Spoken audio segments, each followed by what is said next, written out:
So I'll call the meeting to order. Welcome, everybody. We'll start with a moment of reflection.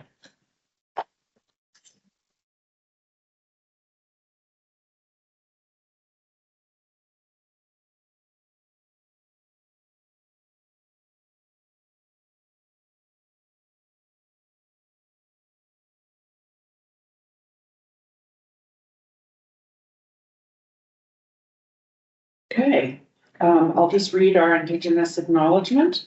We begin our meeting by recognizing the First Nations, Métis, and Inuit peoples of Canada as traditional stewards of the land. The municipality is located within the boundary of Treaty 18, region of 1818, which is the traditional land of the Anishinaabe, Haudenosaunee, Wendat, Wyandot peoples. So we have no members of the public present other than our consultants. So before I ask for an approval of the agenda, I'll just state that we're going to move F.2.2 up. So with that change, can I have a motion to approve? All in favor? Carried. Okay, I'll just declare the any declarations of pecuniary interest. Seeing none. And we're maybe just jump right now to F.2.2. Welcome consultants. Hey, I'll get you up on the big screen here.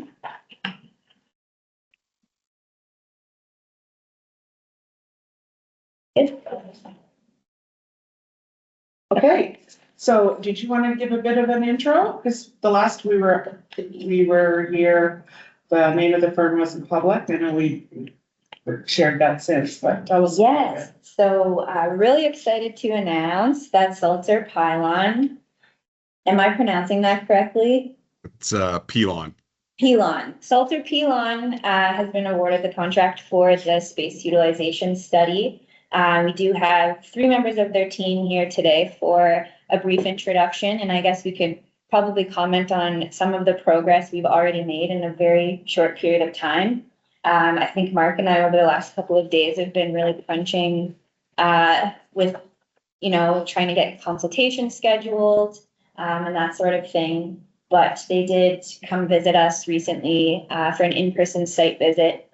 We did a tour of Ellie Shore, and Julie, at some point, maybe you want to speak to your connection, your unique connection to this building. Yeah. Then we also did do a tour of the Craigleith Community Center and Fire Hall 2 as well. So I think with all of that said, I will pass it on maybe to you, Ryan, if you wanted to start. Introductions to the board. Yeah, thanks, Jennifer, and through you, Madam Chair. I'm Ryan Stitt. I'm the principal of Salter Pilon Architecture. We're extremely excited to be working alongside your team on this project. We've been able to talk to Jennifer and go through some of the back history on how the project has taken on different lives at different times, which has given some great context to what we're kind of looking at going forward here as well. As she mentioned, we've gone through those site tours to get a bit of firsthand knowledge of the spaces as well. And we're really looking forward to kind of moving further into the design details and with some community engagement and your stakeholder engagement as well as part of the process there. So that's where we kind of sit, but I'll turn it over to Mark here, and Mark's kind of leading the project from our side. So I'll pass it along to Mark. Yeah, so hi everybody, my name is Mark Bartolucci. I'm an associate with Salter Pilon Architecture. And yeah, like Ryan said, I'm kind of the main point of contact as the person that's sort of leading this project. Similar to, I guess, what Jen had also said, she and I have been speaking a lot lately to plan the next couple of weeks. It sounds like, there's an exciting series of meetings that we'll be having with all of you and with the community as well. And I'm looking forward to diving into those conversations with everybody as we continue to work through this project. And maybe I'll pass this on to Julie. Hey. Hi, everyone. I'm Julie Lang, Senior Interior Designer. And Jen mentioned particular connection that I have with this place and with the LE Shore Library. Early in my career, I worked at Shore Tilby, Irwin and Peters, and that LE Shore, founding partner of that firm, of course. So I worked on the original building and you know, understood at that time what a special community place this is. And I think it's actually quite remarkable that I get the chance to work on this project again. And at a time that is very different from when the building was originally done.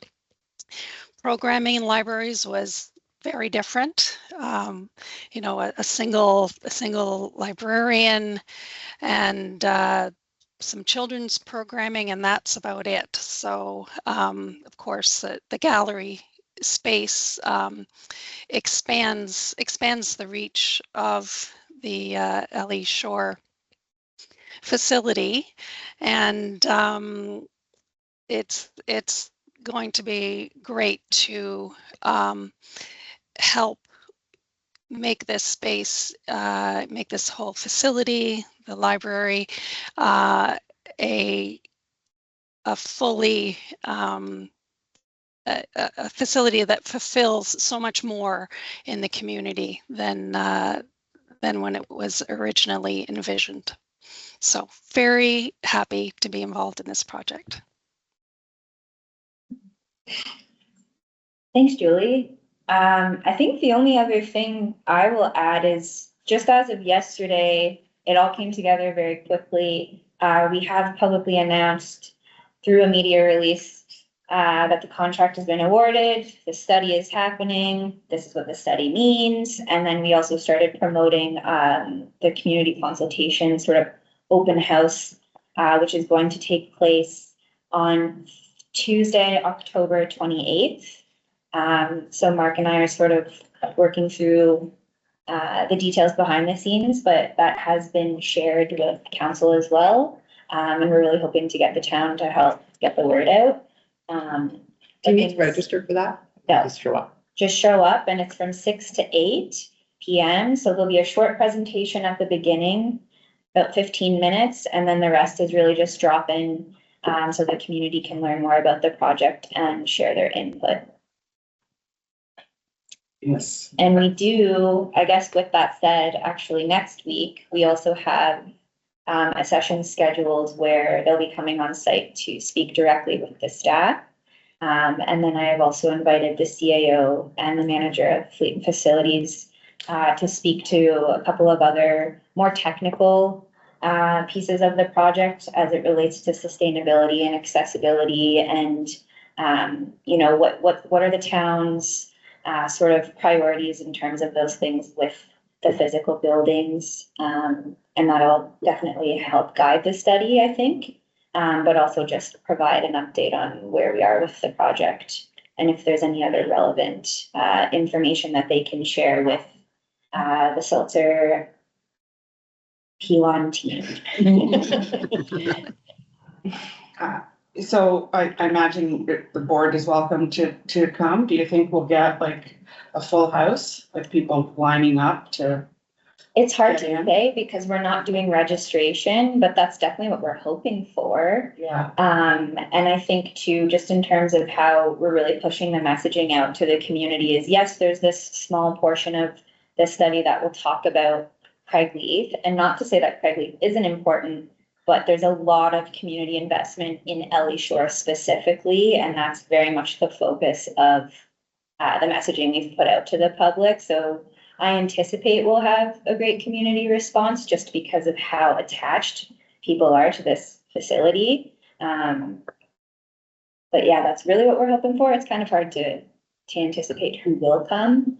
But we've got a tight timeline to advertise, which might actually work in our advantage. People won't forget about it. And so hopefully we'll get a really quick commitment from the community. I'm wondering if the consultants can you talk a little bit about your, methodology? Like, are you doing, sort of process, looking at how we currently, how people move through the organization? Yeah, Sorry. absolutely we can. Yeah, no, for sure. So yeah, I mean, I guess just a quick comment on the idea of how many people we might expect to come. We always find the smaller the community, the greater the outreach really is. You know, we do these quite often, and in, you know, really large urban centers, you expect a ton of people because we're touching a ton of people, and we get very few people involved. But some of the biggest outputs that we've seen is definitely in the smaller communities. So we'd hope for the same on this project, absolutely. And to know the worth that it has within the community, we would expect, you know, a pretty good outreach on that. So, I mean, process and methodology on how we're going to go through this is, yeah, absolutely. I mean, we first have to really determine what you guys are dealing with right now and what you're dealing with in the positive aspect, but also the things that you're struggling with as well. And those are the items that we really need to kind of, you know, tease out of the current situation. You know, we always say that people are so used to their surroundings, so used to the way they use the space, they may not necessarily see the downfalls that are there just because you make do with what you have and you're operating because that's all you may have. And for us to be able to kind of break that cycle of the traditional day after day scenario is really important for us to kind of break that down and have an understanding of, you know, how we would do things better, and also pulling along the things that work really well and allowing the new designs to support those things that are happening really well within the building itself or within the community. So that'll be a big piece of it. You know, we, as Jennifer mentioned, like, we're on a tight timeline here, and, you know, it's a good thing to get the community engagement and the stakeholder engagement early on. We like to ask those questions pretty early and get the feedback so that we have a sense of direction. And that'll be really important. Those will be two major milestones: is the stakeholders to have an understanding of the people that, you know, live and breathe the building, and then also have an understanding of the visitors and the patrons that come to the property and come to the building, and what their aspect is as well. So we'll kind of look at it in two pieces: the experience of staff, the experience of visitors, and really the process of that day for public consultation is really an open forum. Like, we'll speak a little bit to the overall project, but, you know, what we really want to do is we want to be there to have those one-on-one conversations with people. A lot of the time we find that there's only a small group of people that are very willing to speak in a very large setting with many eyes on them. So us to be able to have those conversations one-on-one with, you know, a certain individual or a family group or something like that, we usually get the benefit out of those moments to really understand what people are kind of looking for. And obviously we don't commit to anything that day. It really is a fact-finding mission for us, but we bring all that information together. And our hope, and what we do see quite often, is that there probably is going to be 5, maybe 6 things that are really the key points that we hear over and over again. And as we hear those points over and over again, that solidifies what we start to build as the goals or the expectations of what the project's going to turn out to be. And it really helps us to kind of dive into those items. Now, we'll bring those goals and items to the group to have an understanding of what also, you know, the facility really can support, but also your board would support as well, to kind of go through those items. So it's going to be pretty fast paced over the next 10 to 15 days here. But it's good. We're going to have a wealth of knowledge, you know, by the beginning of November, to really start assembling kind of the thoughts and, you know, rationalization of the space and what we're looking to really kind of put forward as that utilization for the facility to grow into. Joanne? Yeah, just, sorry, go ahead, your question. Just building on that, and I know we talked about talking to community groups and groups that use this space. Are you reaching out and hoping some of them will come on the 28th as well, or is that going to be separate outreach? Yeah, we would hope that some of them are there for the public consultation as well. But if there is some of those larger groups that we need to have specific conversations with in a more closed setting, and, you know, those are absolutely possible to have. And I think from the 28th, we'll have an understanding of those other groups that we really need to bring into the conversation in a very kind of holistic approach to really get their thoughts as well. Will there be a key message that maybe we could send out to some of our connections? So a description of the fact that the study's happening and the date and time to show up. I know there'll be the public one, but it would be nice to have a short one that we could all send Yeah, no, out that's a to. really good idea, and I will definitely take that on and make sure I send some private invitations and just general information to some of those key groups, including the ACC. Yeah, so they come on the October the 28th. Yeah. I will add that to my to-do. And you sent that, the notice out yesterday. Has there been any comments received so far? No, I've been monitoring. So, and I also, it hasn't been posted to Collingwood today yet, but nothing on social media so far. I think that a lot of news right now is getting lost in the budget talks. So, Everybody's focused on that. yeah, which could be a good or a bad thing, But this is a very good news project from our Yes. perspective, so. definitely, but I thought the press release was great. yeah. She did a good job. You did a really good job on it. Yeah. Okay, so I will make note of that. So are there any other questions for the consultant? And have a, Okay, you'll be reporting who comes, I assume, on the 25th. And I know there's not registration, but will people be identifying who they are so that we can keep track of who's come, or is that not gonna happen? I don't believe so, and I don't know if that'd be a bit of a conflict too, from like, you don't think we should register people? Or they could I voluntarily don't think- leave their name if they would like more information. yes, and we had talked about also actually setting something up through SurveyMonkey so that people who can't make it to the specific in-person event can actually contact and submit their feedback directly to the consultants, so we could maybe have an optional. I think it would just be good, because then Information. you'd be able to see if you've missed, if there's a gap or something, who came, who didn't come. Well, because the demographic that's left out here are the weekenders. I think we had also talked about, and I'll stop talking at this point too, and throw it back to your team, but we did talk about also a survey as well. But we're really starting to make sure we're getting the in-person stuff checked off and finished in October. Was there anything else you wanted to add? Yeah, I have one more point. So during the session, will there be questions that people will be asked so you can kind of direct where the session's going, or will it be totally open and people can speak to what they want to speak to, as long as it's related to the study? Yeah, so maybe if I can jump in, I can sort of speak to that a little bit. So there's a few different pieces that sort of tie into what it is that we're going to be doing on the 28th. So, I guess maybe to try and address these questions sort of one at a time. So the question about, whether or not there's weekenders or people that may not necessarily be available for on that day for whatever reason. Like Jennifer had mentioned, we're setting up an online survey that will be available for about a week or two after that point of time, so that, again, we can give an opportunity to the people that haven't been able to attend to also sort of share their opinions and their thoughts. And then as far as questions are concerned, like when we're having the actual event itself, when we're talking to people, there's a few different things that we can do there. And Jennifer, I've already sort of been planning it.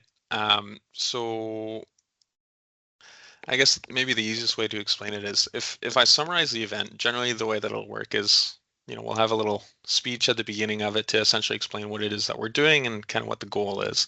The rest of the time that we're there's a few different, I guess, activities, we could call them, that are available for people to participate in. So the first one is to just come up and talk to us, whether it's me or somebody else from Salter Pilon, whether it's with Jennifer or with anybody else that's there.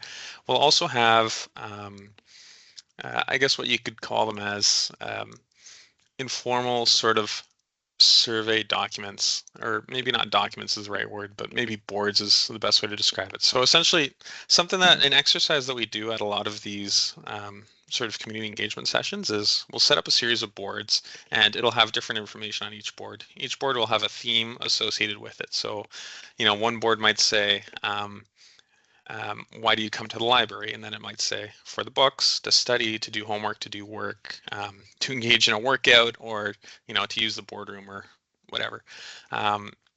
People will then have the opportunity to either take a sticker or a marker or something like that and essentially check off which box sort of applies to them. Maybe it's a bunch of things, maybe it's just one thing. That's the best way for us to sort of see in a, I guess, informal and non-personal, I guess we could, maybe it's not personal, but a sort of informal way of assessing those kind of data points. So we'd have a board that says something like that, and then we'd have a bunch of other ones that are similar to that to essentially determine how the public is using the space,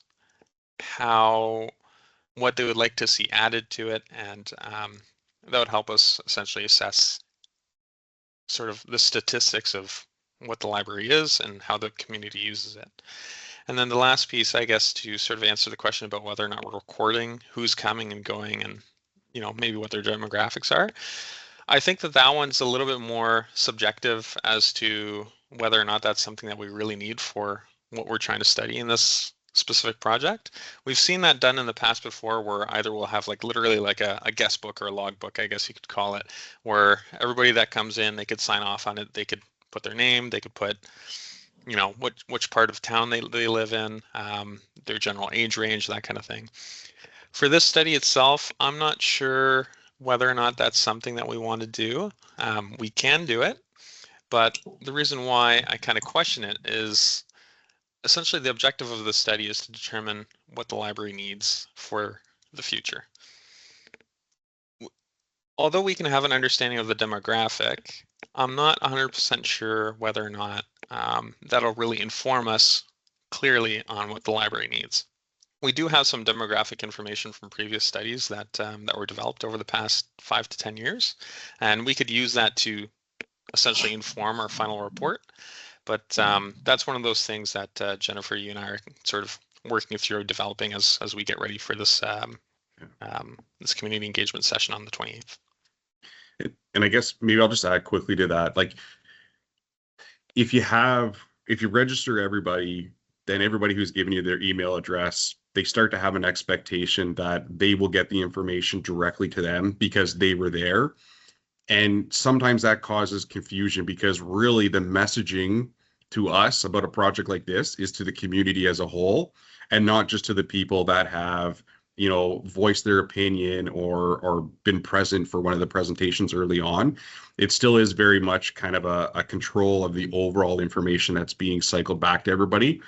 So we wouldn't necessarily say that the people come, they're on a mailing list and we give them the information first. It would be very similar to what has happened with this press release. It goes out to the community. It's the community at large that has the ability to engage. That's where we've seen most of the success. And I mean, we can still think about that as we're leading up into the date if there was a different thought. But I think, from what Mark said and kind of the few things that we've experienced along the way, still keeping this as community messaging rather than individual messaging is the appropriate way to kind of move forward. That's good. Thank you. Other questions? Okay. Well, thank you very much, and I will look forward to meeting you in person on the 28th. So thank you, and we'll see you soon. Excellent. Thanks so much. Okay, thank you. Thank you very much. Bye, everybody. Bye. Bye-bye. So the expectation is we would all come on the 28th as well, correct? So I don't know if everybody needs to, but Well, whoever can. Yeah. I plan to. Can make it It's on the and calendar. Yeah, it's on my calendar. Did we invite our council partner? Or they'll. I think that's a good idea. They did, obviously they were notified about it, but I think, having a look, if you have a personal connection and can encourage them to attend and maybe even submit feedback as residents too, Yeah. that would be good. Chris, I liked your point though too with us sharing with different, but that's why I was asking about the groups, because I was like, I don't want to send a note to some of the other groups I'm involved in if we're going to have a separate session, but then we need to get as many. Yeah. Heads there As possible, yeah. Yeah, I think that date as many people as possible, and then if there are specific groups, or if we feel maybe we didn't get enough of a response, then we can plan a backup plan. Yeah, I'm assuming that most of them will be there at the 28th, so they have different touch points. And 28th. 20. that's what I said, I think. I thought you said 20th. I meant 28. You said 25. Did I? I meant the 28th. Tuesday. Tuesday. That's 28. Oh, I have It's great. October 20/25, so. I like Yes, that it is approach the though, 20th. that they'll speak to just one person at a time. Some people don't like to hear their question in front of everyone, so I think it's nice to have both. I like the approach with the boards too, because then you can just go up anonymously and pull what you want. Graffiti wall. Yeah, It's that's not good. like the talking heads at the front with the, with all, with the expertise of the people in the audience, none, and it's more even. Yeah, having it mixed is kind of nice, Yeah. because that'll get the juices running a bit too. If people like to move around, you hear something that someone else is talking about, oh yeah, that makes me think of something else. I did kind of wonder when he talked about a lot of different, tech boxes or whatever, do you borrow a book? I thought, oh, right, he starts with the common thing. Yes. So I want to make sure that you're pretty inclusive. Like, do you borrow from the Library of Things? Do you use the makerspace? Yes. So it's not just highlighting one actual. We did talk about that, and I'll be really involved in designing the boards too. Good. We sort of got everything together yesterday, so it's just, like I said, coming together quickly. But I did I made similar comments when we were talking about what type of questions, and what kind of information should be on the boards. Even, they had asked, do you want the technical drawings? And I said, I bet that's not going to mean a lot to many people. So we talked about different ways of, showing the space so that people can understand it, even when they're identifying specific areas of the library, but none of that is finalized yet. I also, when I was compiling all of the information, about consultation that has happened in the last couple of years, there were things I even forgot. We did do, as part of that blog series last year, there was the micro surveys, and the most well-received, and I'm not bragging because there really weren't, I think there were only 41 responses to this one micro survey, but it was about space as a service. And there were just a lot of different data points that I had sort of forgot about, in addition to the, resident satisfaction survey, the MRFA and all of that. So what makes it hard is, do we ask similar questions, or how do we get new information? Because we have a lot already about certain topics. So that's, something that we're kind of working on behind the scenes. One thing that I thought about when he was talking, like, basically it came to mind, you don't know what you don't know. So one of the boards could be inspiring people to think about what they've heard from friends, neighbors, people from other communities as to what services they have in their library facilities. And I wrote myself a note, like, I want to get over to Wasaga Beach and see that new facility, and go back to the Barrie Public Library and remind myself of what other things are available that we could say, hey, we want to have that too. Yeah.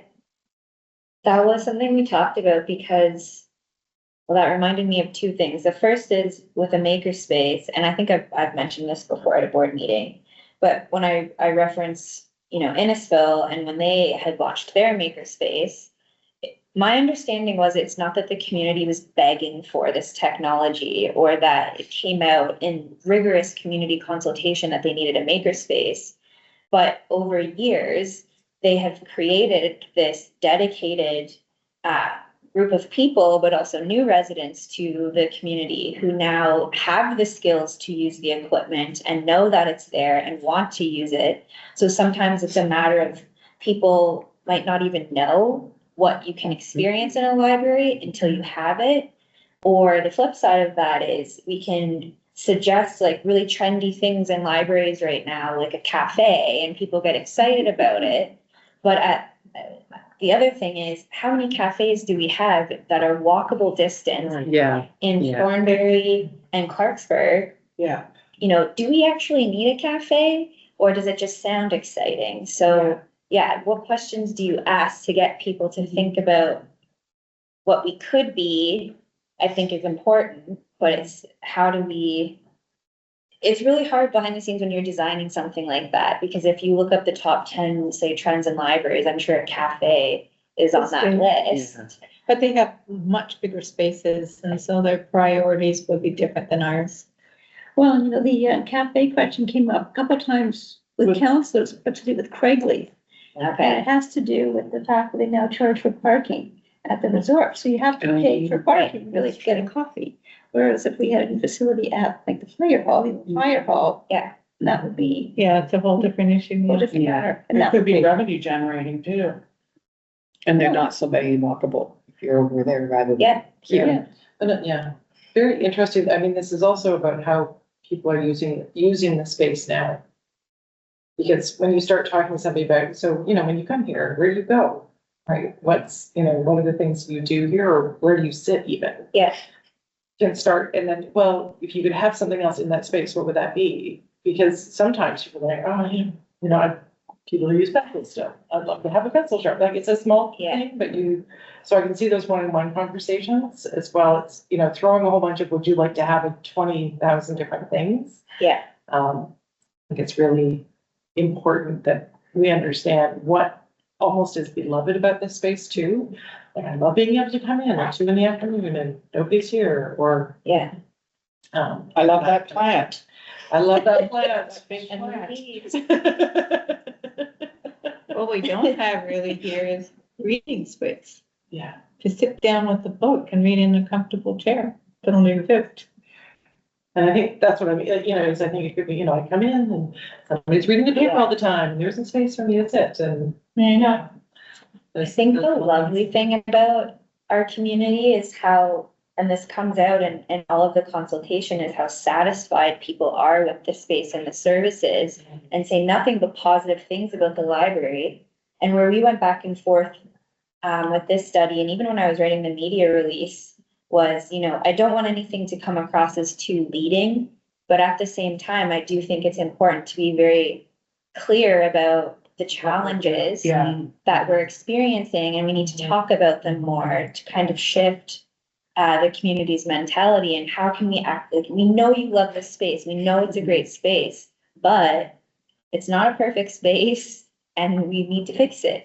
I thought you covered that well, that Yeah. one sentence in there. Yeah. Yeah, I thought that was good. Yeah. Sometimes ringing up and asking people, does your neighbor come, you know, do you know a neighbor who doesn't come very often? What do you think it would take?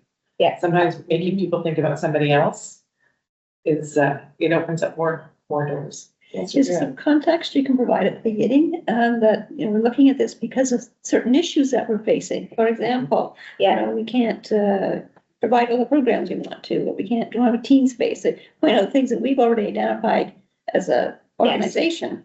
Meeting room space. Yeah, meeting room. Was I that think the other- technology too, the wiring and stuff like that, limitation? Yes. The other thing too is that the community is so invested in the staff here. And this came out at one of the recent council meetings. I can't remember now what I was there for. I think it was the washroom update. And I think this came out in the media release too. It's like the staff that works so hard to serve the community are also suffering with the Yeah, space yeah. here. Yeah. And, you know, the issues of eating your lunch in your car and not having a comfortable work area. I think the community cares a lot about the staff and will understand that that's also a really important part of the project, is that space is not functional for us. Yeah. Maybe you can take some pictures of the space and use it on your boards, just, I don't know, 'cause people, you're not gonna tour all the public through there, but it is a bit of a shock when you go in there. Yeah, Well, especially when there's people working in there and you see how they're on top of each other. Yeah. yeah, It's a challenge. yeah. Okay, all right, Great, very great exciting. work, thank you. And Okay, great progress on one of our goals. Yeah, no, it's exciting. It is exciting. All right, so we'll go back to C. So we have 2 reports to receive this information. So can I have a mover that we receive the action plan status and the Q3 business report? Carol, seconded by Lori. All in favor? Carried. Okay, previous minutes. So may I have a mover? Did, just my comment about the previous minutes saying the Zoom meeting started. It was, yeah, Okay. because Where we, did that sneak in? I don't I know. don't know either. It's only been there for 6 I don't think months. it is. I don't think it has been because I missed it before then, but It could be that I'm also doing the minutes today, but when Franz and I go back and forth, Well, you do we call it to order and we're on Zoom. we're using Teams now. Oh. All right, so, oh, but it's not just, but because the way I read that is it sounds like we're not in person. yeah, That's was more my point, is that we're actually here in person. Yeah, it doesn't really Yeah. matter what format it's in. Yeah, yeah. I think if it's just called to order, I think covers it, yeah. Okay. Okay, so with that, Sorry, modification, just yes? two other questions Okay. on F1. Okay. So, just where it says, the first paragraph, emergency and TBM, which would primarily be for information distribution and redirection. Go further on the page, Oh, start yeah. back there. And So. Yeah. Role during, no, I don't mean to be picky, but redirection sounds like we're being, it's like, we're not telling them the right thing. So Okay. To the appropriate location. I or would say something, to the or appropriate. contact, maybe Distribution and redirection to the appropriate contact. contact, yeah. That's just a clarification. And then under the washroom renovation project, Okay. we say plan to modernize, can we just say plan to repair and modernize? Because it's not just a nice to do. That's an extra. Yeah. Okay, so, with that, may I have a mover? Joanne, seconded by, Carol. I'll get you next. My handshake down now for the rest of the meeting. All in favor? Carried. Okay. Just add a point of yeah. clarity. I just want to make sure, maybe this was obvious to everyone, but in terms of the minutes, it was approval of the September 18th minutes, and then you're also receiving as information the strategic planning steering committee minutes. And there is an update further on the agenda where we can go into that a little bit further, but just so you know that those 2 sets of minutes are included in that motion. Is there a reason then, again, just for future, that we don't just put anything that we're receiving as information? So if the next planning steering committee, would that not go Up top? up top? That's a good point. Yeah, I kind of wondered about that too. Just for clarity, because if it's just for information, we don't need to pass a motion for it. So if, sorry, where it says, in C, received as information. So it would just number 3. Yeah, so the steering committee meetings would be number 3, and then it doesn't need to be in the. Anyway. I guess what I thought it was only reports that go in that section. Yeah. Okay. Because it does say reports in the title. Yeah. That might be something we can look at too. You could change Yeah. reports to items. Which then would include minutes. So that gives, in D, it gives the priority to the board meeting minutes. That's, yes, which I think is what it, it identifies what you approve versus what you receive. yeah. That's. Yeah. I think the distinction is what we're receiving. Oh, it doesn't matter. It's just something. Keep the minutes together, you keep the receiving hours together. Because I know, it's just a question for consideration. Yeah. That time on the email. Yep. Yeah, I think at maybe another meeting, we can also, if we want to talk about, The agenda format. yeah, which technically would be January with the new, anyway, yeah. Okay. Well, it really applies to any ad hoc committee Yeah. minutes, and if we should have some, like, or CEO or whatever. There will be other Yeah. committee, and so there might be other minutes. But Right, because it is a bit awkward to stick just because it's minutes, I know, stick it under the board minute. because I would have thought the motion applied to our board minutes, and then the others just there for information. But whatever, not a big deal. Okay. All right, so, the minutes are approved, and we have no business arising. Communications with the board, we haven't received any? No, sorry. Or no public input on the agenda, no correspondence. So we'll go back to F and we'll start with the action plan status. Is there a convenient time for, Alicia to join us? Alessia? Alicia. Um, I told her around 2, so I think we could. Okay, continue so to we'll work through. go through it. Okay. Action plan status. So I, Can you move that little piece of the, actually minimize it there. And maybe I'll do this. There weren't, a ton of updates since the last meeting. In here, Remind me why I can see the first two yellows make sense, but why is the last yellow? that I did mark. And I think just as a precaution, so I had mentioned in an email recently that the deputy treasurer is leaving the municipality.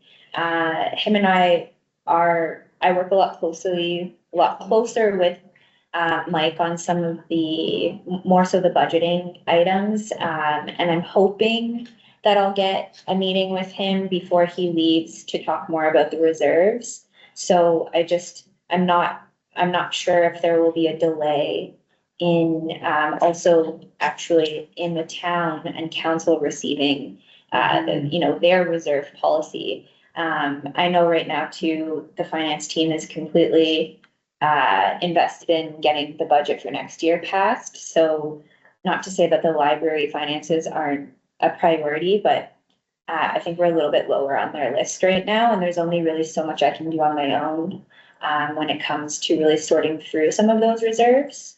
Could you put something like dependent on town timing or something? So that it's not our fault that it's yellow?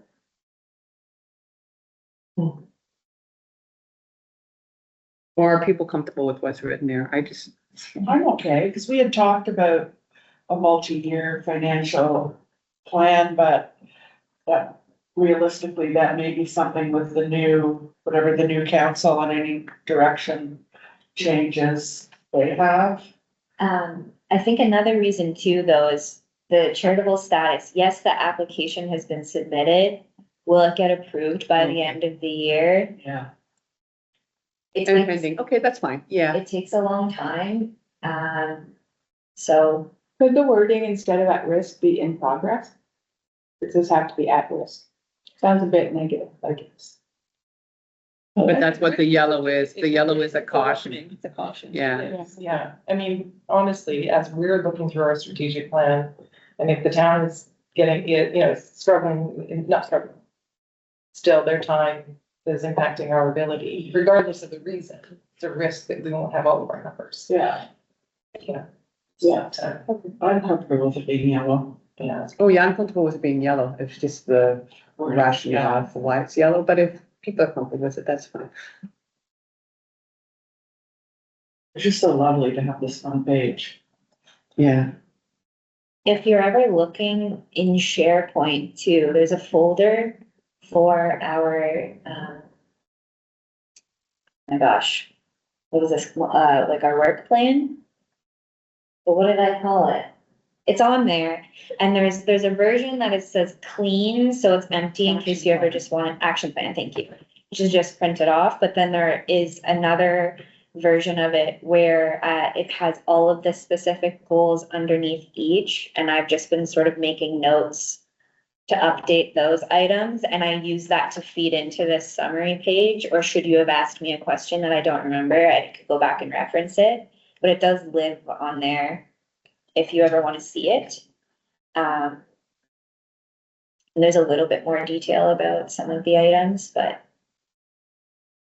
I think other than that, on this specific page, and then of course, the MERPA final report, I'm still waiting to see that, but I know that the CAO really wanted to take a closer look at the report, and I think he's also working on a few other projects that are related in a sense, but we're hoping for that report to go to council now on October 27th.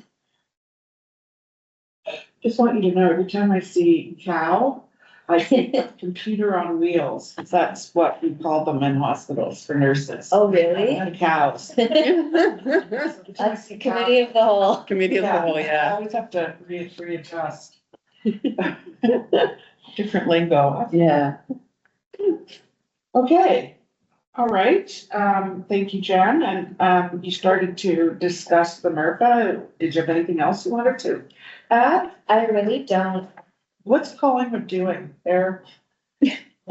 They seem to be going, Their own way, and based on what's coming through on Collingwood today. Yeah, they were given direction to move forward with, essentially, I don't want to quite say phase two, because there was no official direction of whether or not they're working with us or not with us. But they definitely are taking a bit of a different direction. They're looking for land right now. Yeah, according to Collingwood today, they're looking for land within their borders, That's right. whether it's privately owned land or municipally owned land. And they want to come back to council with recommendations on the land they found, but within their borders, not. Yeah, it doesn't look like a joint No, project. it doesn't. And they didn't specify borders against our. Yeah, No, they didn't. It could be Side. like, towards Greg. Yeah, towards, yeah, Collingwood, it could be anywhere around the Yeah. borders. Yeah. Yeah, regardless, I don't think it'll really have any major implications on, our plans for right now. no, Not on ours, but I think MERCO may die.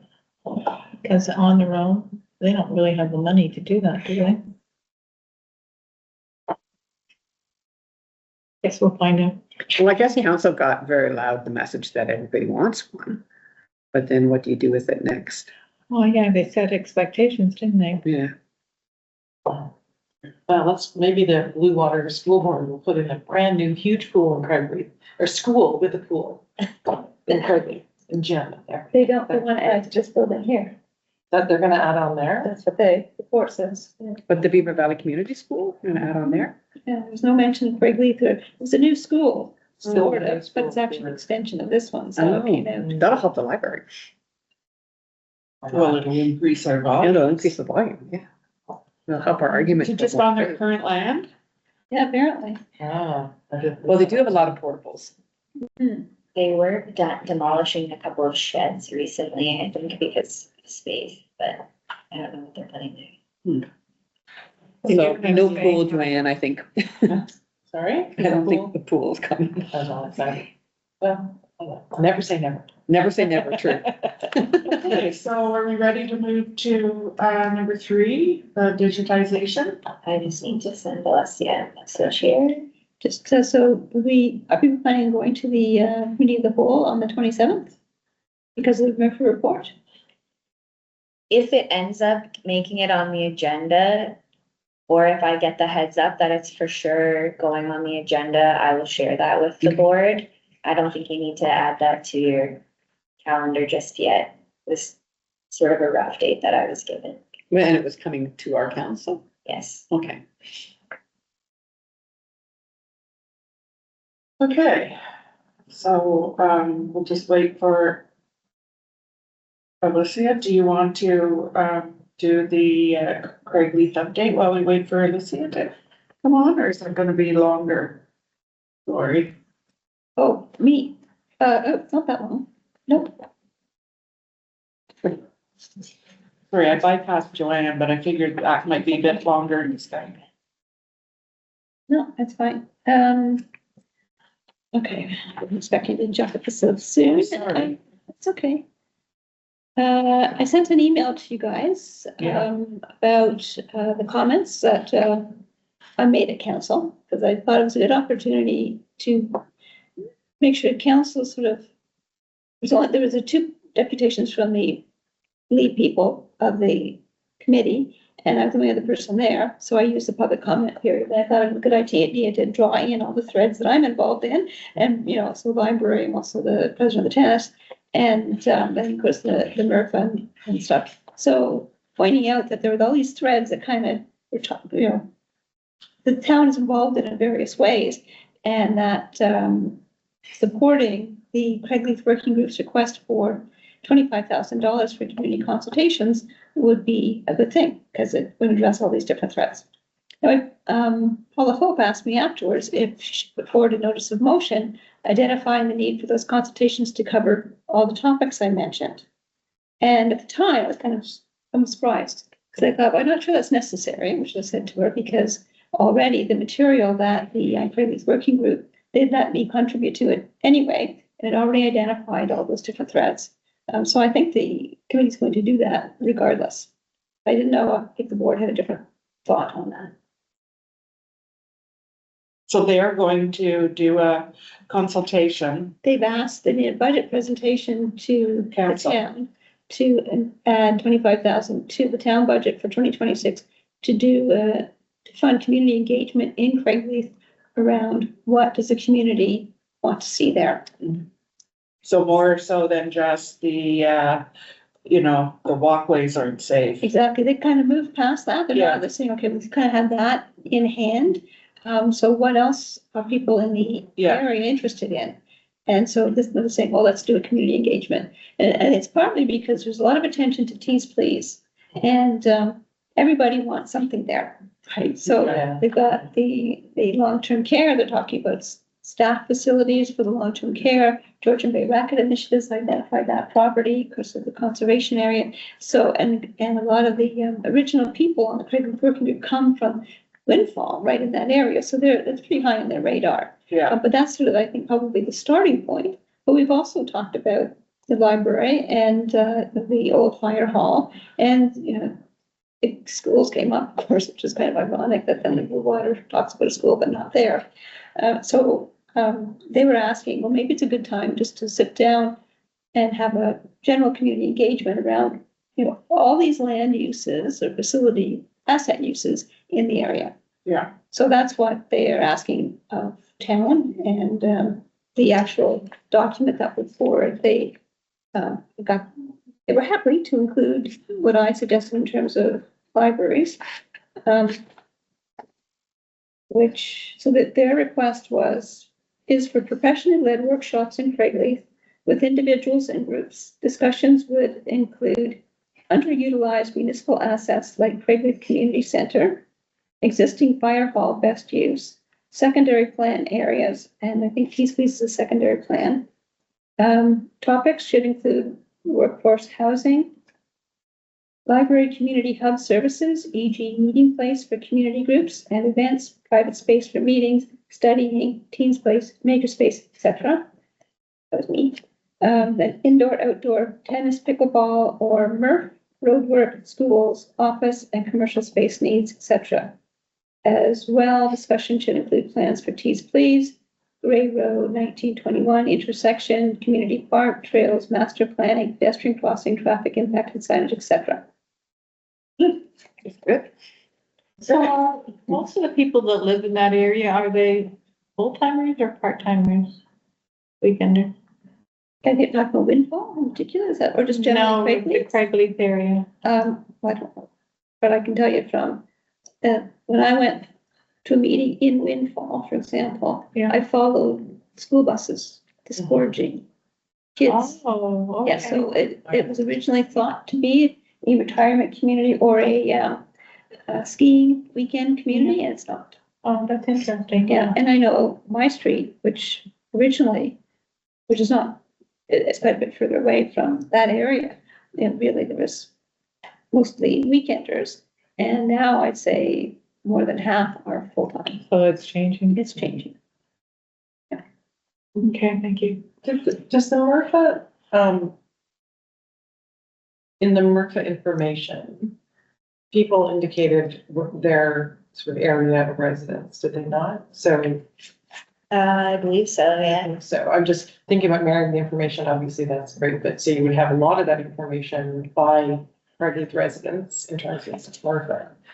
And then I'm thinking back to our conversation, and even if it's not tying this person's answer to where they lived, if they're, you know, and I'm just going to the pictures again, even if it's just put a little dot on which community you're from, so that we have an idea. And I primarily for sure, most would be Thornbury, but if there's a way to at least know, or are we talking to anybody from Craigleith? Do we have, you know, yeah, I'm just an idea. Again, to marry the information and adding. So we know that, you know, of the people who spoke that day, you know, 2% were from Craigleith or whatever. And they don't have to say that they are. We don't need, we're not trying to connect the dots of, okay, so people in this area say this, in this area say that. It's just at the very least to know that we had, you know, what areas might be represented. You're talking about the October 28th. In the 28th. Yeah, that's a good idea. Yeah, just a general, That's suggestion. without, because I hear the challenge of asking people for too much information. Yeah. And related to that is, because the study does include looking at other locations in Craigleith. And I would say the way this has been announced at this stage, I have to go back and reread it, is Craigleith people aren't going to come unless they're currently users of Thornbury, of this branch. So if you really, so that 28th session is going to address Craigleith in some way. I think we need to make that more evident. I think we probably need to have a way of collecting information about anything they want to see in terms of the Craigleith area, in which case location becomes important. Yeah. And then I'll make sure it gets carried, the information gets out in Craigleith, which at this point I wasn't really going to worry about because it's not really, even in Maybe my just mind, give it anything colors. other than this. Dots or something, you know, if you're putting a dot up, if you're in Craigleith, you get a blue one. If you're in Thornbury, you get red dots. I don't know. And if you're not, I think it's more neither, to inform, so here's what we heard this day. You know, here's what people on the 28th said, X, Y, Z, and though, you know, these were people representing these areas, which also tells us, okay, we didn't get enough people represented from Lower Bay, or we didn't get enough people from Craigleith, because we do have to recognize we're serving. Or do you need to do a separate session? I was thinking. Down in I'm not saying that Craigleith. I'm doing that separate session, sorry, I was just trying to then say, you know, it will probably also reinforce the need to do. Well, I was actually taking it Separate further and sessions, saying maybe you should do a separate Yeah. session early on, specifically around, not what you're looking at here, but what you might be looking at down there. Will that duplicate any of the work the working group wants to do next year? Or just help to, I'm just thinking those visioning sessions that might happen. But I have noted, like the ACC, I don't expect them to come unless they want to come as residents for that session. I think they should probably have their own. I wonder if the Craigleith working group would also be the group that should be engaged separately. I'll still extend an invitation to and explain what's happening on the 28th. But I can definitely, I will mention this to the consulting team too and get their input. Yeah. So, Craigleith working group as a group, when it meets, there's probably a dozen people. Okay. And they represent, you know, different group, different communities that they've divided Craigleith into 7 zones, and they're trying to get at least one person from each of the zones.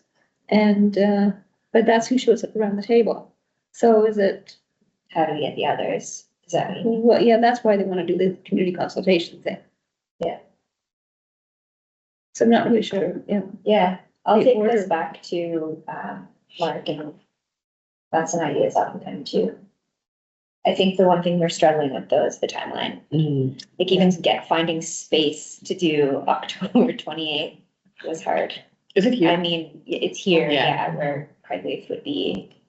We would have to find a location.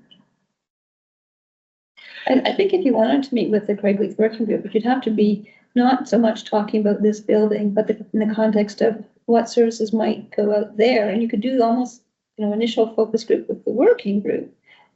And, do they interested in entrepreneurial space, but get them thinking about libraries in a larger sense. But I'm not sure that they would have much to contribute. They wouldn't, I mean that in a negative way, but there's just a few of them and they're there for different interests. Right. So maybe it'd be better to wait and piggyback onto this thing if the town approves it. Mhm. And I think we're set up to do that at this point. Mhm. Okay. Okay, everything depends on everything, so. Oh, well, here, but it's good. You're making a lot of progress. All right. Okay. I can kick this one off. Okay. Alessia is here. Can you hear us, Alessia? Yes, I can hear you.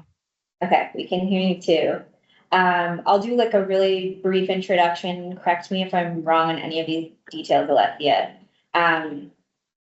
But the topic of digitization comes up every now and then.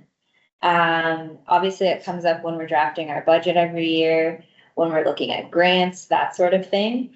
But every now and then there's maybe about 1 to 3 residents who are very persistent on the digitization of our newspapers specifically. Yes, we've been working on digitizing Collingwood Township, the Illustrated History of Collingwood Township. There's a few other more niche local history books that Alessia and her team are working on behind the scenes.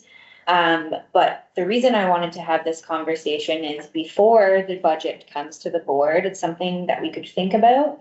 But also if you're hearing anything from the community or some of these residents may be talking specifically to counselors about digitization. I just wanted to make sure that the board understood the complexity of digitizing some of our archival material, but also the cost.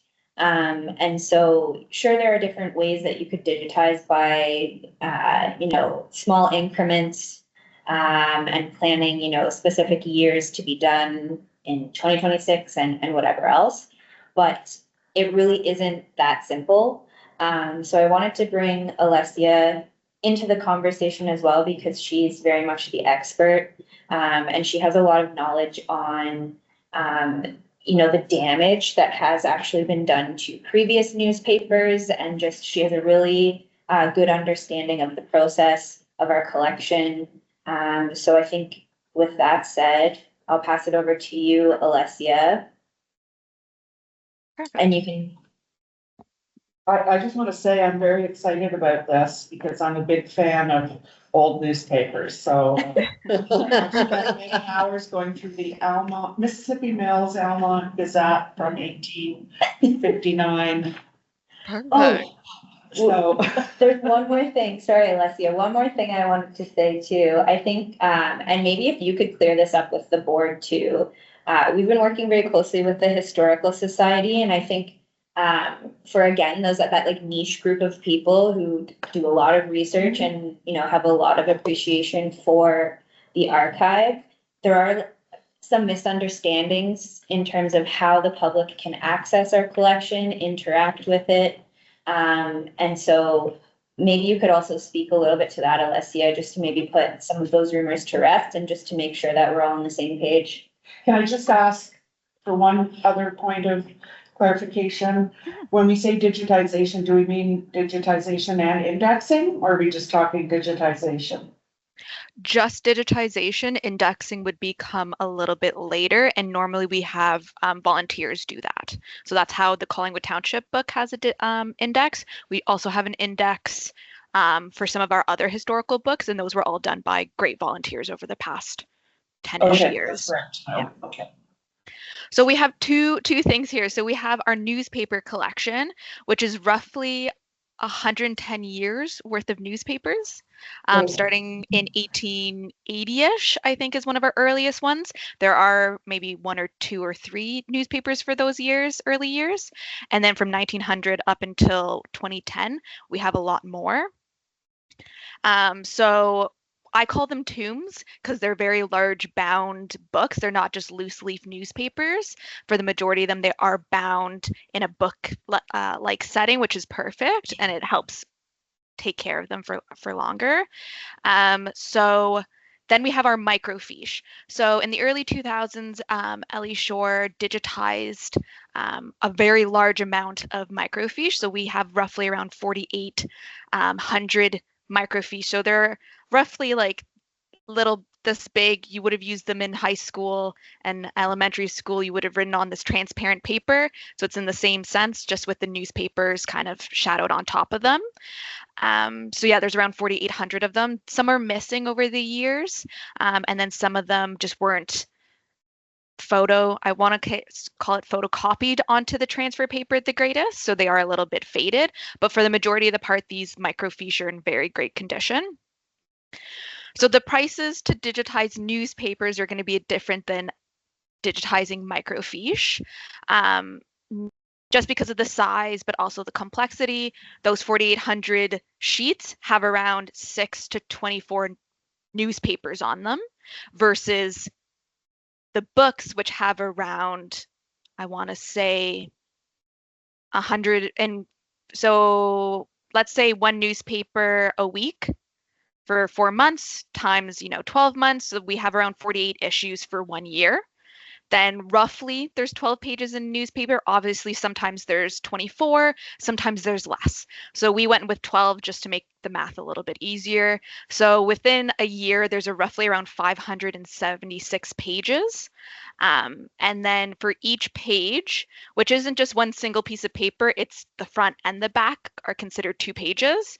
So at $1.50 a scan, 1 year is roughly $864 to digitize a full year newspaper.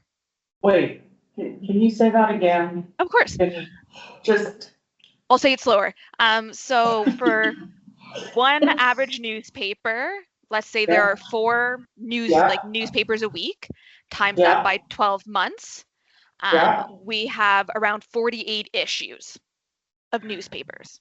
Oh, okay. For 1 year. So then we take those 48 issues and then we're going to times it by 12 for the amount of number of pages within the 48 issues. So that comes to 576 pages for an entire year of newspapers. 1 year. 1 year, correct.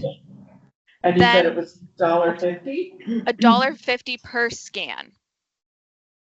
So that equals $864. And this is a rough estimate. I went with the most expensive scan. There is a range between 76 cents or a scan to $1.50. So I just went with $1.50, better to be a little bit over than be under the money. And so we have 110 years worth of history. So I will want to clarify, we actually have around 100 complete books. And we've added the 10 extra for those special editions. So sometimes newspapers will have, especially voting years, you'll have more issues in a week or in a month. Same with Christmas, you might get a couple more issues than normal. And to add the amount of paper. So sometimes you'll have a 6-page newspaper, sometimes you'll have a 12, and some have 24 pages. So we went with 110 just to make it a little bit over than what we're expecting, but yeah, again, better to be over the amount than under. So for 110 books, it would come to $95,000. No, yeah, not a sizable amount of money. 95,000 to digitize 110 years of newspapers across the tombs and the microfiche. No, not the microfiche. So I'm going to do the price for the microfiche next, but that would be just for the newspapers. Okay. So the microfiche is a little bit more of a digestible amount of money. So we have around, like I said, 4,800 sheets of microfiche, and there are 2 types of microfiche. You have standard jacket microfiche and comfiche. So standard jacket, it's anywhere from 75 cents to $1.25 to digitize. So the most amount would be 6,000. And then comfiche, which is $3 to $5 per sheet. Roughly for the 4,800 would be 24,000. We did get a quote back from one of the places I reached out to before this meeting. And it's a Toronto-based company, and they quoted us at $9,360 to digitize the 4,800 microfiche. 9,000? Okay. Yeah. So that's not too much. No, especially compared to the newspapers. I do want to note for the microfiche and the newspapers, unfortunately, our collection is not perfect, how much we wish it was. The microfiche, there are missing issues. We've had issues when people have come in to use the microfiche. They don't have the microfiche version of it, and we went downstairs and grabbed the actual physical for them, and vice versa. Someone couldn't read the microfiche. I'm not sure if anyone has used a microfiche reader before. It's not the easiest thing on the eyes, especially for a long period of time. So we will bring up the physical ones if people make appointments. And so we've gone down and realized we don't have that year's issue or even just that month that they're looking for. So both collections aren't perfect, but again, the microfiche would be a lot cheaper to digitize than the physical newspapers. I do want to note for both collections, they're in great condition.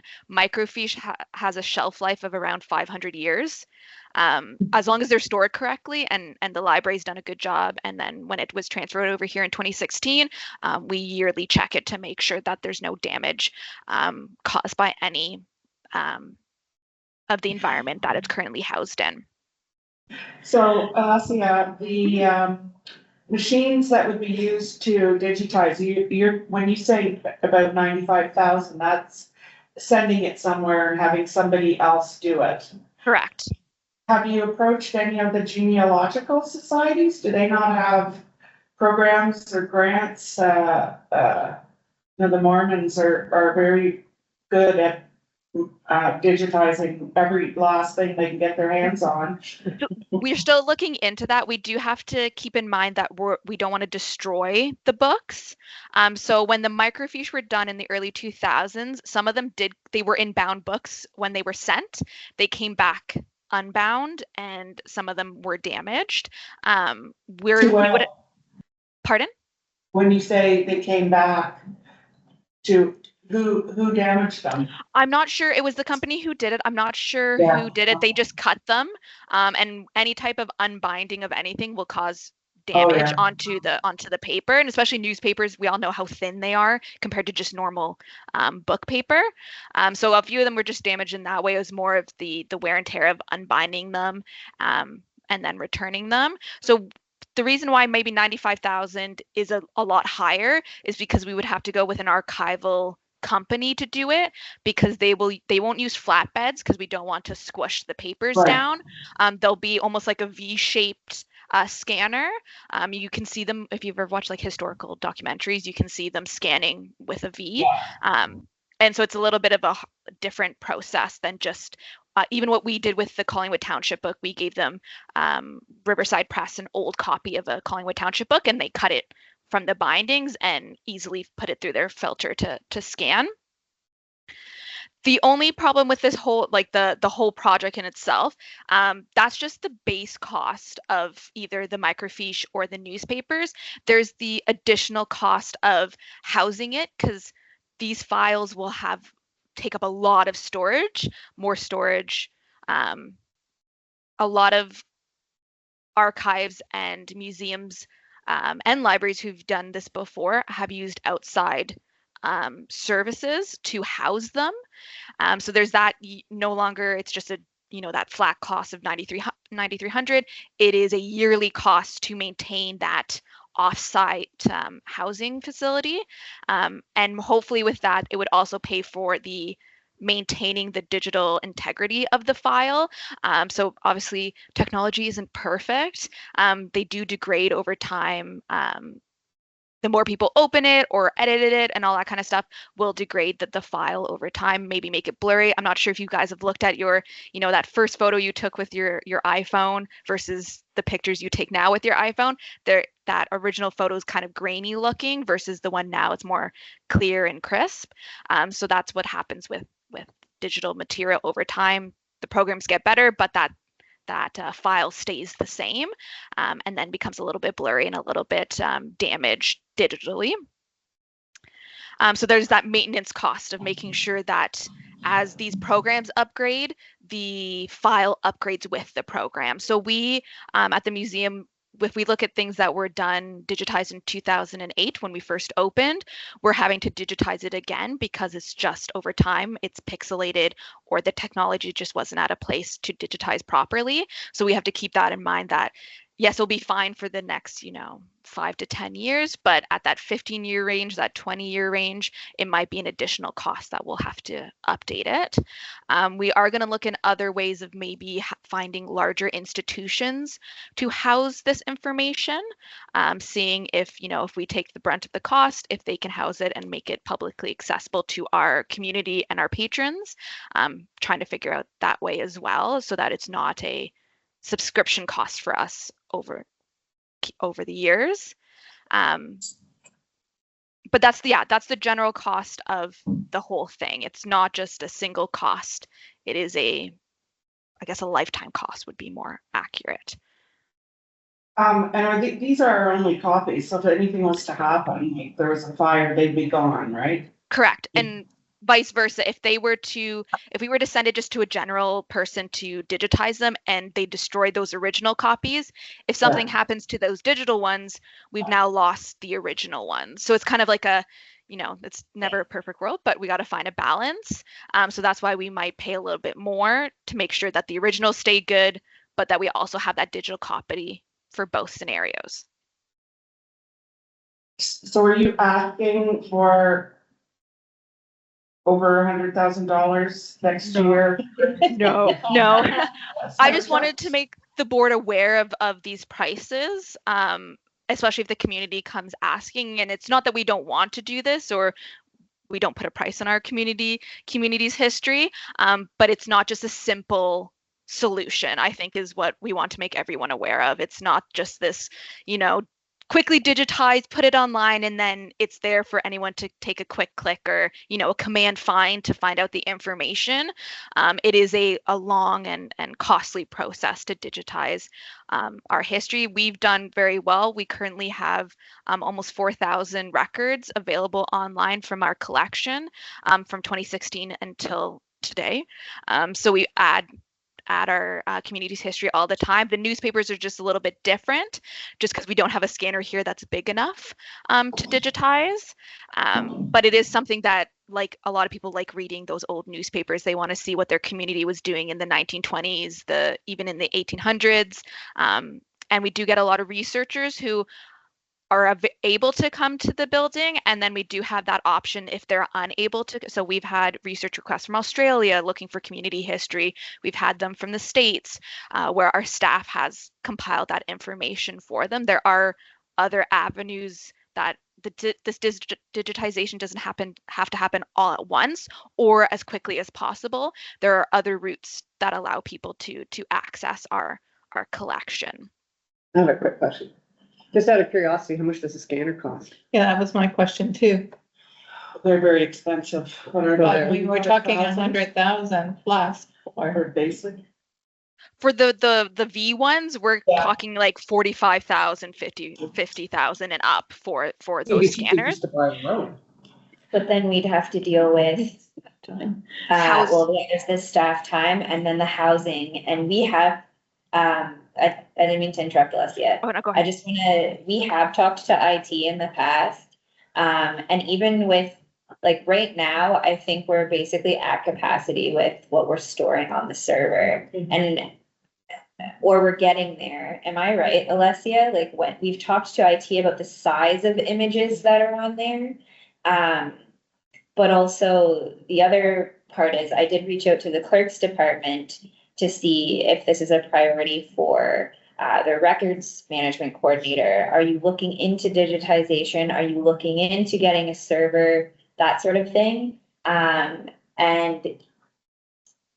right now, I don't think that's a priority for the municipality. So if we were both on the same page and we could invest in a server, I think the conversation would be a little bit different, but there will be costs associated with IT just to support and house our collections. Yeah, you see, this is where I think, I don't think it would be appropriate for us to try to do this. I mean, there are companies that do this, like Family Search. They have everything, and with AI now, they have the ability, they've just loaded all these digitized records onto Family Search, and you can just search without even having it indexed. So there are people that do this that are very interested in preserving the history. Like, I don't think we should be trying to, create a corner and getting yeah. So Alicia, you mentioned earlier that you've done some already, or you've had some done. So are we doing like a little bit each year already, or? We're doing it with our just general collection from children's essays from when they were at the old schoolhouses to voters lists, family information, our photograph collection, our military. So we have a lot of the military collection, a lot of their diaries and stuff like that. It goes up every year, at least, or every month we put them up. We have a staff member who's dedicated to putting that up all digitally for everyone.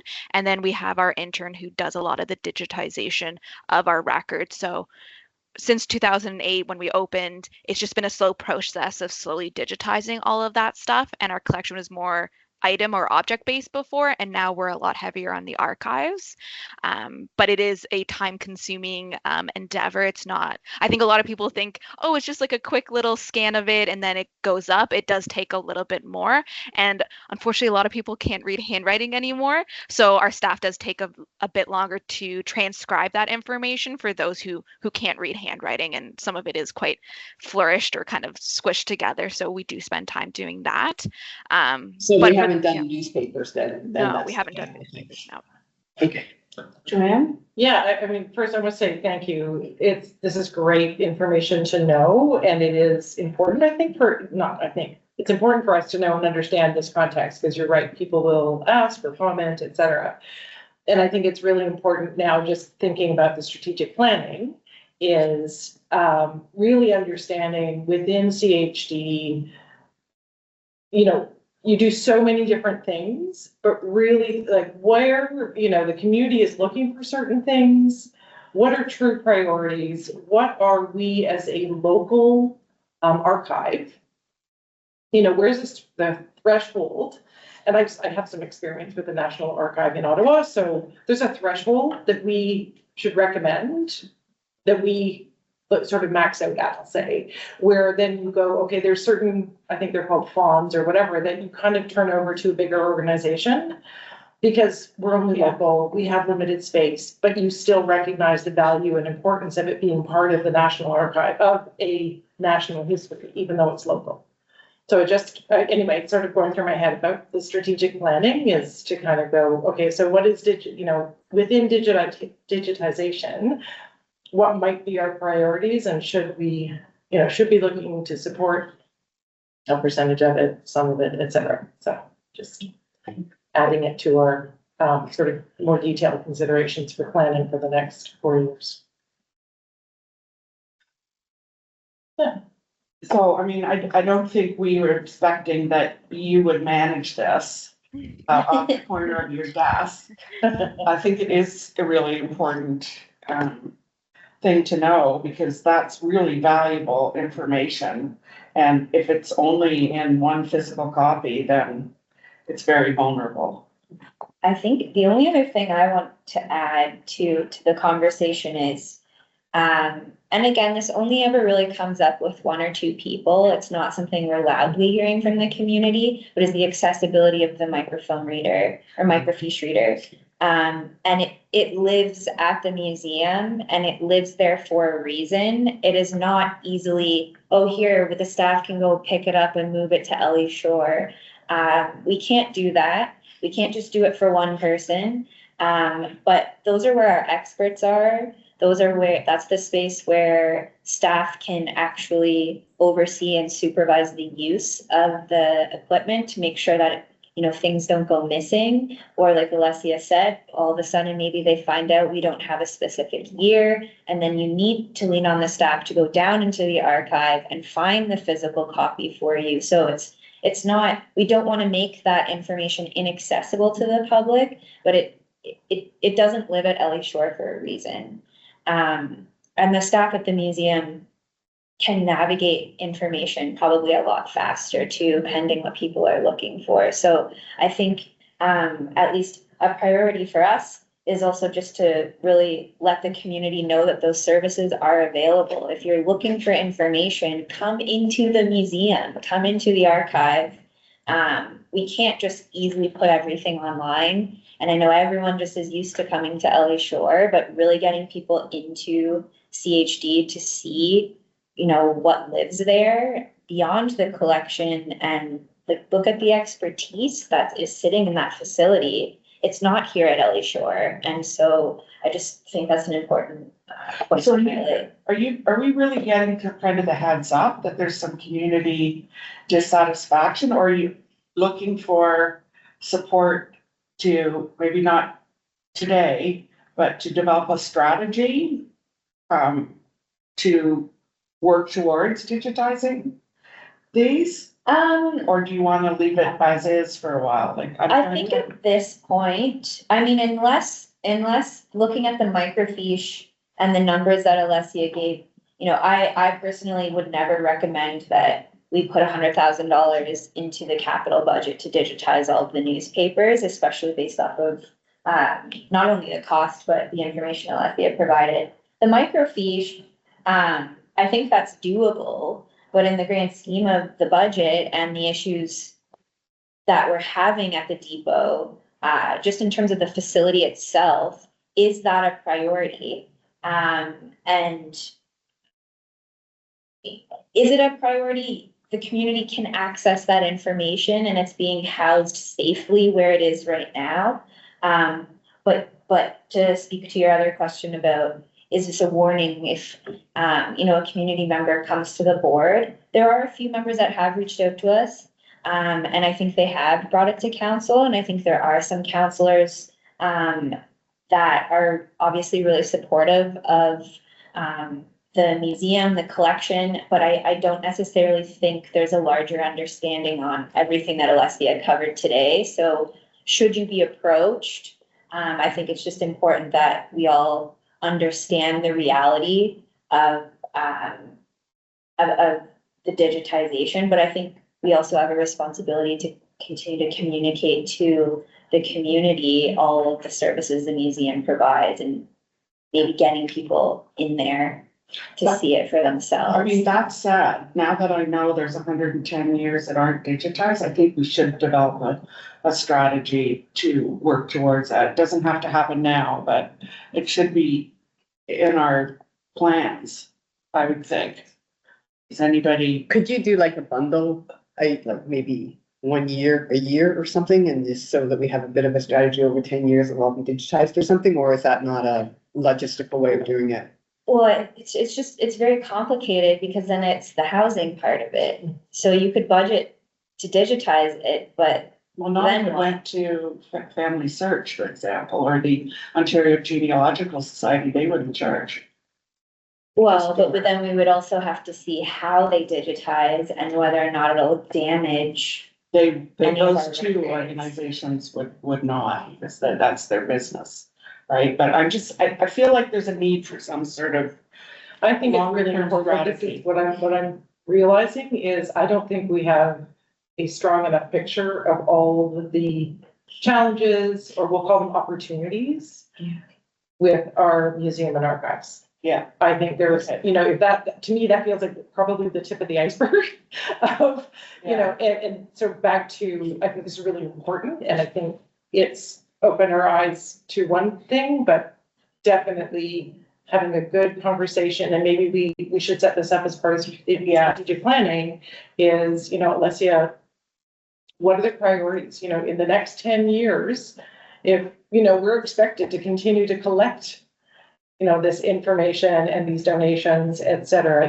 where where are the priorities and what do we need to start thinking about? Some of it might be communication. It might be, we need to start looking at fundraising, you know, with the historical society, start, you know, help fundraising because they want to do something specific. I don't know what the answers are, but I think, I do think we should be really, we should start digging more into and make sure we're aware of the priorities for the museum.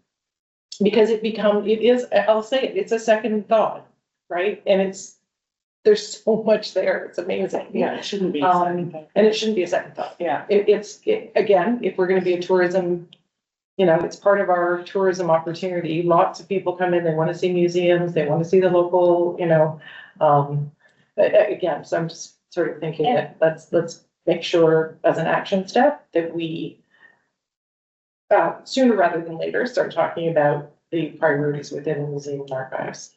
I think too, when we start talking about action planning for 2026, and when we're specifically thinking about the museum, like we could definitely integrate the museum more.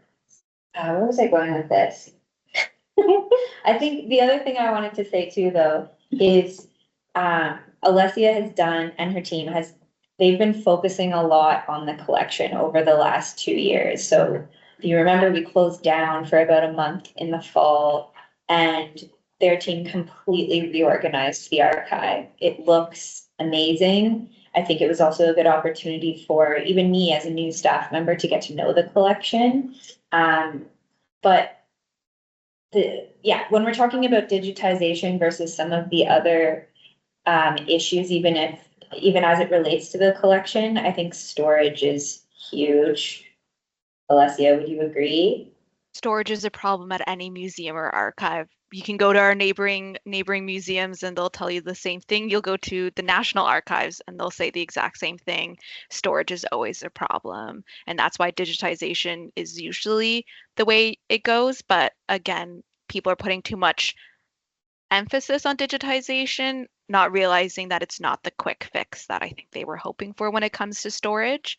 But our closing down in November helped us a lot. We are able to now add a lot more to our collection that we weren't able to do over the past couple of years because of storage issues. We've created a lot more space that allows us to house our community's history, which is a great thing. Okay.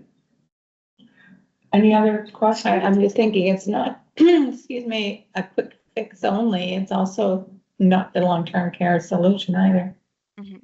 Because it all degrades over time, even the digital stuff. So technology might continue to improve to make this better, but Well, I'm sure. so it's just another transition step, is really what it is. So if you're spending 100,000 on this now, you're gonna have to do it again, probably. Yeah. Not that It distant. will be interesting too to see, like with the space utilization study, yes, the museum is outside of the scope of that particular project, but we did go there. And when we're talking about space, you know, should something happen in Craigleith where we could actually move the collection out of the main lobby of the museum to create more space at the museum, then we can kind of solve a couple of other issues there, which is configuration and admission. And when you walk in, the library portion is free, but there's just the dynamics of that building. It's very odd when you mesh those services together. Obviously, we did it for a reason so we can serve that community, but I think a lot that will come out of that space utilization study will indirectly help support any future adjustments that we make to help with storage, layout, and all the other. So if we actually were to get space in the fire hall, would that allow for some things to transition out of the museum to be stored there or kept there? It could. And then the other thing that we've talked about too is should that, like, I think the museum will always be a whole drop-off station for books. There's neighbors, you know, people walk there, it's convenient and it makes sense, but the collection itself in the museum, maybe not so much. But the museum used to provide tourism and information services. Then that got the funding got cut from us, it got moved, did you say to the Scandinav? Yeah, Alessia? to Scandinavia. And so, you know, a conversation we need to have with the town, once, you know, we're all on the same page in terms of what services will go on Craigleith, is could we bring those services back to the museum where it makes sense? So. Yeah, All connects. it does, it does. It seems a little bit messy, but it does. And then, you know, that feeds into some of the other issues we have at the museum, where that's where people are going anyway for tourism information, but we're not giving it to them because that's not what we're there for right now. And then the staff also aren't getting the training that they used to get to provide tourism information services, so it's all interconnected. Okay, so this was just a verbal report. You weren't asking for any decisions. Is there anything else you need from us, Jen or? Nope. Alessia? No? That's Okay, thank you very much. And Thank thanks you. for everything you do. Thanks.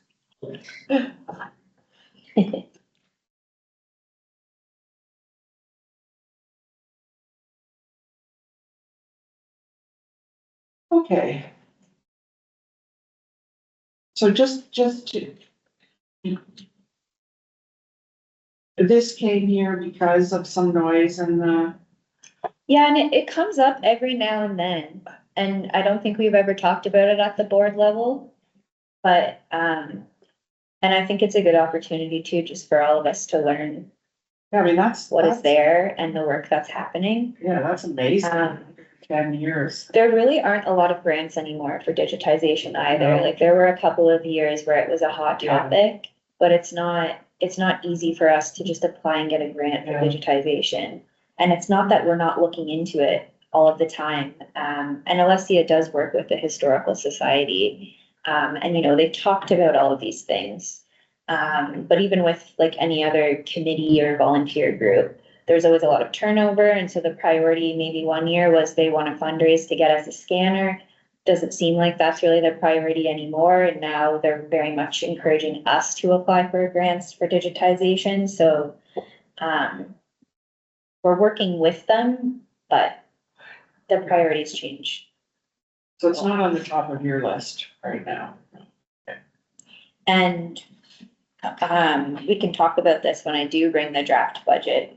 And when we look at all of the numbers, but I'm doubtful that I would recommend to include a capital request to digitize the microfiche. I think there does need to be a plan, sure, but I don't necessarily think that should be a priority for 2026. Okay, thank you. Joanne, that leads very nicely into you. Oh, yeah. The plan. To the strategic plan. Okay, so just a verbal update.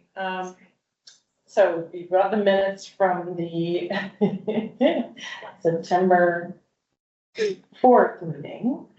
And essentially where we just explained that we agreed on a 10-year, sort of 10-year scope. And we've taken a pick at the values, mission, vision, mission, and values. And that was at the last meeting. So we met on the 29th, and the focus of that meeting was really just looking at the scope of work, everything that needs to be done, and really what each of the high level stages were of the gathering information and then compiling it, et cetera. And where the decision points and information should be. So what we've kind of mapped out is that October and November, I mean, we just like Jen, just go, like just start the information, get it happening. And this is and finalize. So the youth consultation and doing consultation through the 30-year celebrations will happen. And then building out sort of what other research we need, what other consultations will happen in 2026. So we'll just do monthly sort of November, we're just letting Jen do her stuff through October, November, and then we're meeting December 3rd to kind of review where everything is, and we'll review the plan at that time. The full consultation plan. And then January through March is Jen and team working through the formalizing the community profile and doing the full SWOT on the BNPL. And the idea is that we'll have monthly, we'll just review as a committee, and then bring to the board sort of a verbal status at each of the board meetings. So it's for information only. And then the final decision, and so I have time. So so at the end of March, we'll have a sort of formal, here's the community profile. And here's our key, our key learnings from our SWOT. Before we go into starting the next phase, which is, what is the exact context and what are our core themes that we need to build for the strategy. So that, and so that's April through August. And then and again, April and August, not each month, bring sort of a status to the board for information. And then the goal is, so September is to have a draft framework to put in front of the whole board. So it's the input time, it's the sort of ready to roll up our sleeves and say, where are we aligned with themes? And then, so September and October working on the finalization so that November we have the final plan for approval. That's kind of where those are the big buckets that we talked about. And then we touched on a couple of other things in terms of consideration, Indigenous consultation, where the social return on investment fits, community groups, etc. And Jen is also thinking about where we might use a third party. So there's, is it pulling more information? Is it compiling the information? Is it helping tell the story? So that's still to come in terms of a next step. And yeah, so that's it. I think you kind of touched on it, but have you filled that position that you were? We've finished interviews, but I haven't sent out a contract just yet, but I anticipate we'll have someone in that position for November. And I definitely see the design of the new strategic plan and updating of any other visuals could fall within that person's responsibilities. It was one of the major projects we talked about during the interview process. So that is something to keep in mind, because originally I thought we could outsource graphics, but we might not have to. But the only other thing I will say, even with consultation, is I am working on getting into the schools. It is not easy. And the only other thing I will say, I'm not saying we can't do it or it won't be done, is it's already October 16th. Yeah. And, with everything that's happening with space utilization study for washroom renovations, the 30th anniversary, there's a lot going on. Yeah. So it's just something to keep in mind. So I think we're in a good position, but I don't think I've quite conceptualized how much work it will be and whether or not we need help with the compiling everything. Or even part. gathering and compiling. Yeah, so I mean, if you want to touch base, if you want us to get together in November, do you think that'll help move? Maybe even before the budget.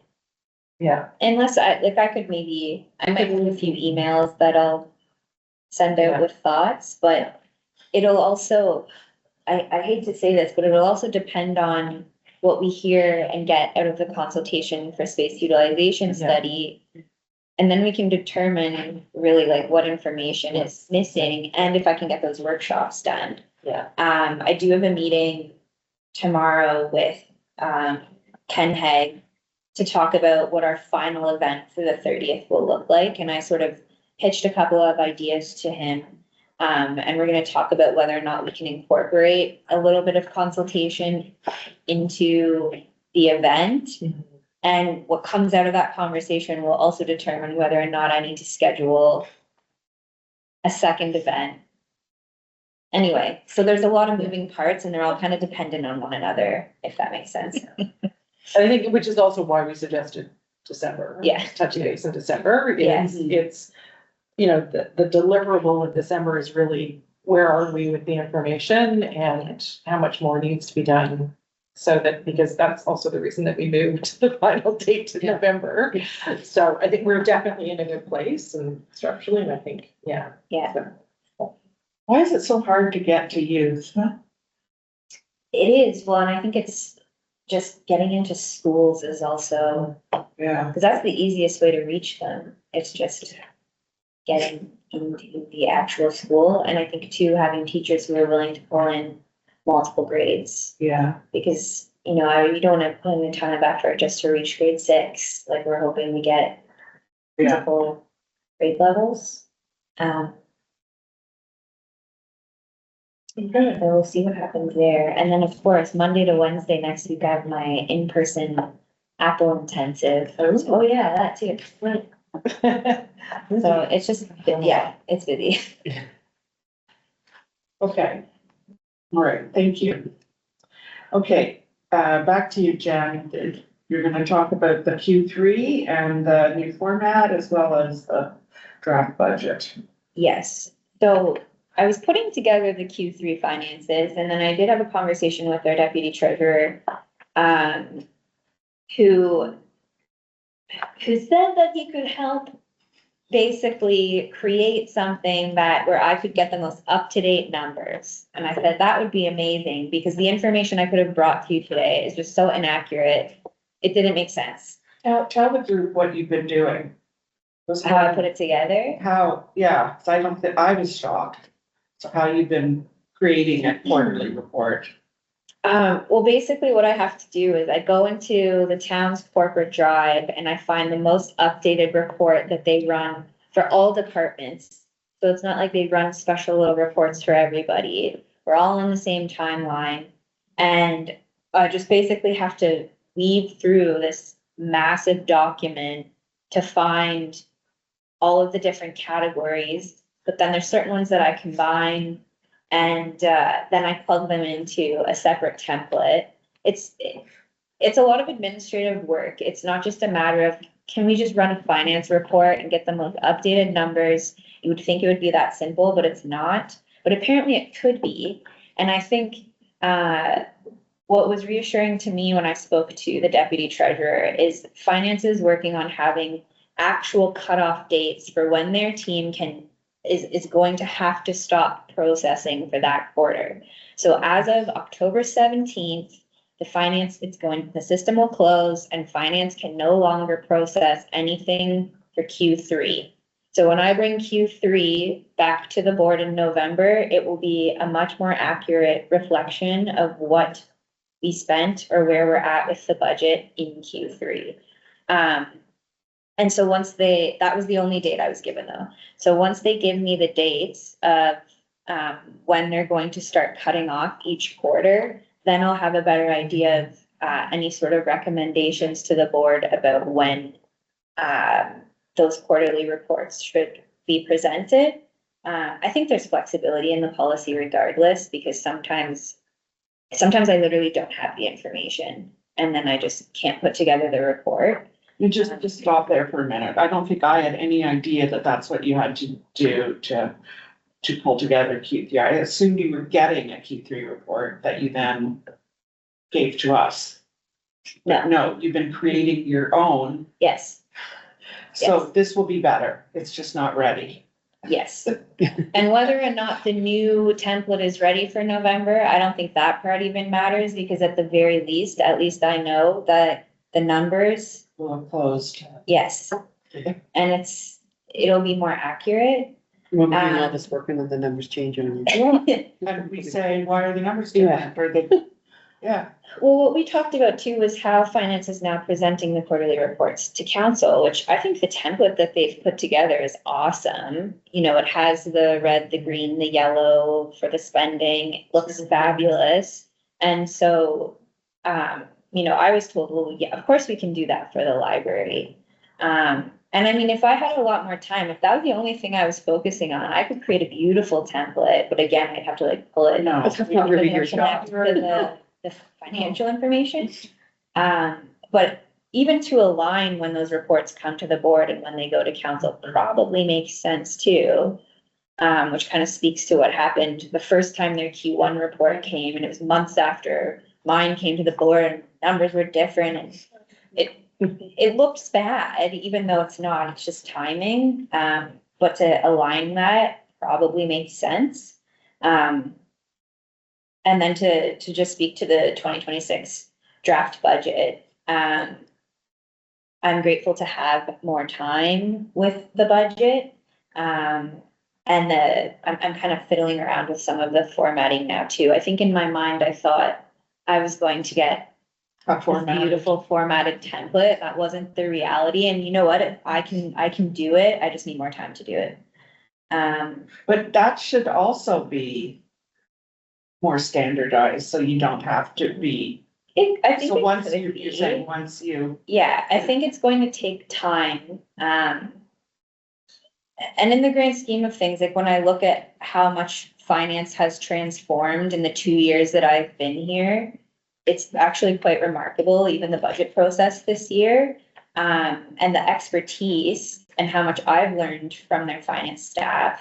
And, you know, we're not at the top of the list, so I think it's just, I think they care and they're willing to give us the support. It's just, they can't drop everything to help me. No. And obviously I would like to have had this information ready and, for the board, but it's just timing wise, it didn't go. And is there any implication, it's better for us to wait until they're finished their budget? To pass our budget? Yeah, No, I think if anything, the way that we planned it, at least I have that buffer month, but if their goal is to have their budget passed by December 1st, if ours is passed at the end of November, I can just give them exactly what they need to update the final version of the budget book. So we're still timing wise, yes. And I did give the treasurer and deputy treasurer a heads up that I was not bringing the budget to the board today. I haven't heard back, but obviously they're in You're over busy. their heads with council's budget. But also because our number is known and it's not going to Yes. change. That makes a big difference. It does. So for them, it's like, oh, you're dealing with 2025's, you Yes, know, the levy on 2025, so I can see that, you know, while we do need we need to understand what our expectations are. That's more our conversation is, we know what our number is, that we're getting from them. We don't know anticipate what we might get from other sources, but, yeah. I really want to work a lot on the reserves too before recommending any major capital purchases.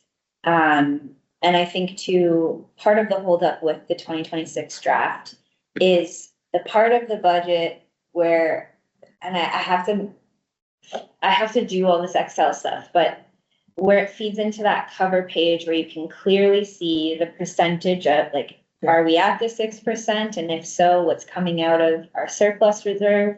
Those are the numbers that I'm focusing on right now. But also salaries. We still don't have updated benefits information. Or they just got it. It just hasn't been. So I might as well wait. yeah. And before I put that in. Everything else though, it's pretty simple to sort of plug in, but then we've been doing historical analysis and, you know, there's certain budget lines that were like, well, what is that? What was that $260 for insurance premiums for? What premiums? And so we even were working, together like with the town on trying to consolidate some budget lines. You know, there's one for advertising and then there's one for, I can't remember what the term is. Publicity, probably. Pardon? Public- Yeah, or promotions. And then. It's sort of the same, different. yeah. And then we were also budgeting like a small portion for postage, but we have a large budget for ILO. And then with Canada Post striping all the time, we're not gonna spend all of that money. but it's like the odd time, maybe we'll spend $1 on, that's office supplies, so it's Yeah, with more time, like little things like that, I've been able to kind of troubleshoot with some of the staff. But it really is the formatting and the Excel formulas and making sure the numbers make sense, because it's not like I could just download something from the finance software and present it to the board. It's not that easy. right, so you're not concerned about balancing the 2026 budget? No. No. I think the only thing, and I don't really need to be concerned about this, it's just good budgeting. But the timing of when we get the final report of the space utilization study, and then the sort of the strategizing on, do we have the resources to implement X, Y, Z, and do we even need to go to council, that kind of thing. It's not going to be in the 2026 budget, so it'll be the same conversation about the space utilization study, where it's your mid-year asking to access money that you didn't budget for. And we have it, but it's just ideally, I should have, or in an ideal world, I would have had that information, put it into the 2026 budget, and then, but it's not the biggest deal, Well, you have an idea, or not a lot. the interim report, yeah, that's right, it's the same as our report. Like, it would have been good to say, I don't know, do we need $50,000 to replace office furniture? Could you not put a placeholder in for that? We could. But we also have the reserves, that's back to your earlier point. And I mean, if at any point too, the Yeah. board could easily pass a motion to take $60,000 out of the surplus reserve to replace X, Y, Z, and Yeah. that doesn't have to go to council. Right, and we do want to get a handle on those reserves and start to bring them down. I think our salaries though, as what they're shaping up to be right now, we're gonna be coming in under on salaries than what was projected in previous years, so then there's a bit more wiggle room with the 6%, and Yeah, so we'll see what that looks like. okay. Any questions? Thank you. You cannot be fun, your mind's probably going nuts. I have a lot of support, I will say that. Don't feel alone in some of this stuff.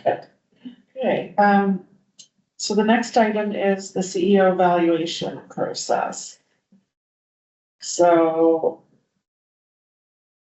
I think we were talking just quickly before that I wasn't on I don't think I was on the subcommittee, was I? Last year? I was, And Chris. you let it in Chris, I yeah. think they were. The three of us did it. Okay. Yeah. Oh, yeah, Carol, you were. Yeah. Yeah, okay. I remember that. So I'd like to ask for some volunteers to participate in this year's CEO evaluation process, and I'd be happy to point you forward. I'll put my name forward, but I did it last year, so if anybody really wants to do it. Well, we probably need 3, Yes. so,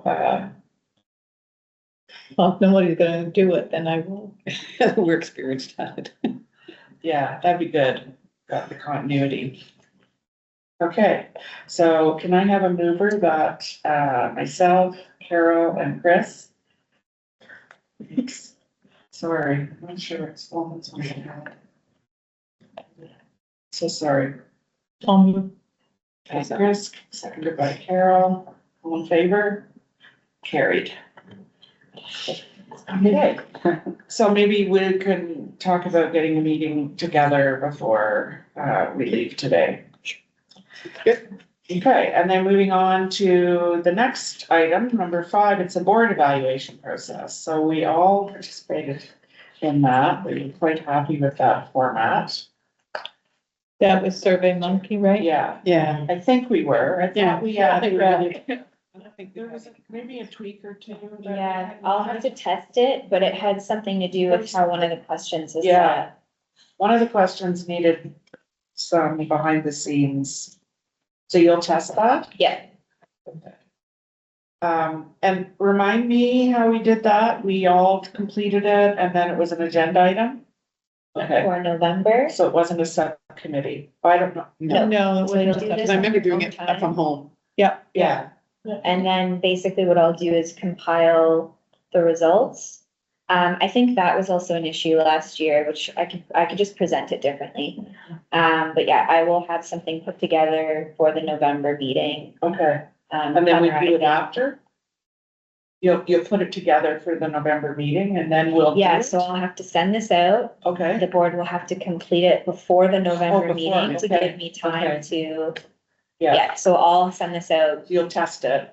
Yes, Okay, I'll probably aim to have that sent out tomorrow or Monday.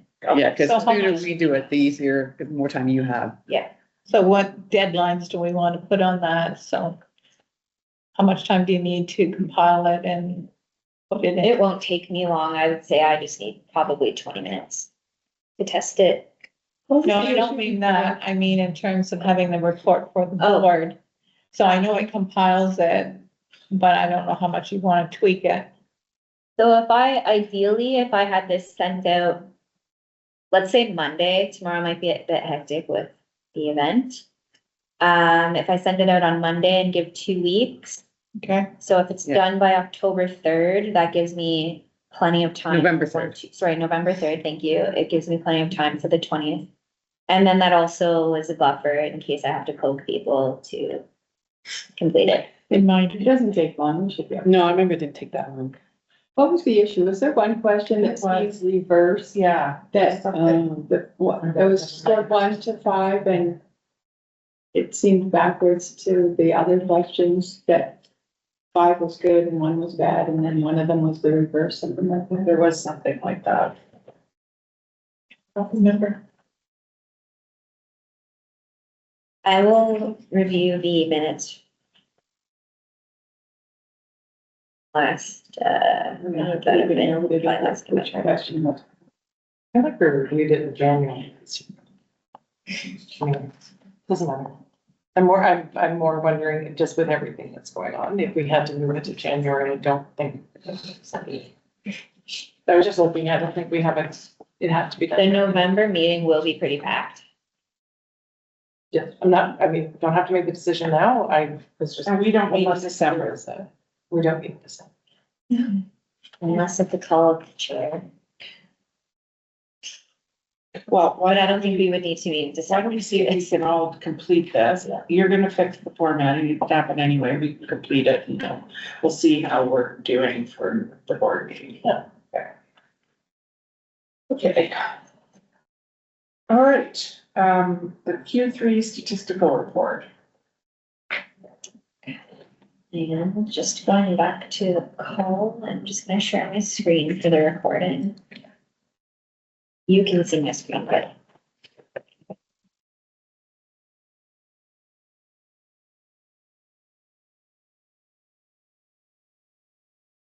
Okay. I think, Carol, you had a comment. I'll go through that, just to explain. Yeah, my comments at the, because it's like almost the last page. Yeah. Yeah. I think in terms of card holders, I was even pulling some statistical information for the all-time staff meeting.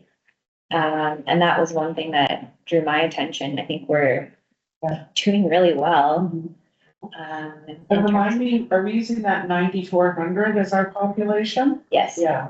Yeah. So, but we've probably got more people here than the 9,400, so it may.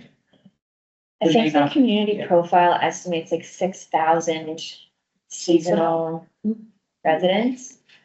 But yes, this is using the actual census information from 2021 Yeah. to calculate the percentage. Yeah, But still a very good number. Yeah. And then, just as a reminder for new card holders, That's it, new. Net. not Yes. net. yes. Yeah. I have a question about this, when this went to, that shows room bookings for Q3 being lower. And yet, room booking request declined due to unavailability is higher. So that in my mind isn't working, or if the bookings are lower, why is the, People aren't coming because of the bathrooms? No, it could also, I think it could also depend on how long they need the room for. Oh, okay, so it could have fewer bookings, but like the time could be longer. Yeah. Okay. It could also, the bookings doesn't include staff. So Staff usage. staff usage, Okay. so that could also be a factor in terms of, why we have to decline. Because it's already in operation and use. Okay. If that makes sense. It seemed to be an anomaly and kind of come on here. That's a good question. I did wonder about, do you want to add 2 other charts to this? And we talked about it last meeting, is number of participants per program.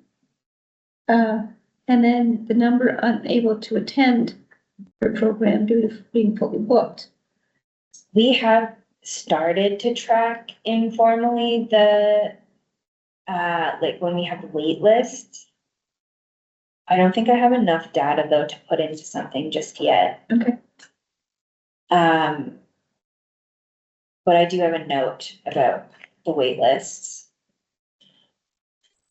But the programs seem to be lower in Q3, which I think could be related to what was the previous slide? Room bookings? Room bookings. Are they? No. Unlinked. They're unlinked. Okay. Yeah. So is that a seasonal thing, summer? We're definitely a lot slower in Yeah. the summer. For sure. Okay. Is there a reason that we don't show, and I just realized this now, that we don't show the in-person versus virtual, the way we have on the other charts, where you show physical and digital? Yeah, I was talking about this with the staff and I think it was like, we don't really offer a ton of virtual. Yeah. Just the wired. Yeah, and even the way we measure. Yeah, it got overcomplicated. That's, yeah, okay. Would it be worthwhile just taking that in-person and virtual off then? And just have a number of programs and number of participants. Good. The only problem is 5 years from now, somebody will be going, what's in that number? And what's it? Yeah. Maybe we think about that for the Q4, the final summary is maybe it's just a end of year, percent in person, percent virtual. It is important because if everybody thinks people are doing things virtually, again, it's about space. And then people are coming in person, that's a better thing. Yeah, Yeah. exactly. So maybe that's just the final number. The in-person is important because that's what we're talking about with space use. Yeah. Yeah.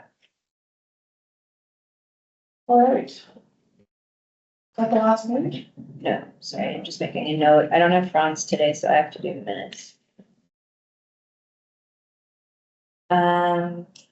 Sorry, just one other, just struck me now, and again, for the final on the slide, the foot traffic. Just maybe for the final year, could we put CHD separate? It's so, because it just makes it look like nobody goes there, but really, Yeah. they're not you can't compare the 2 buildings.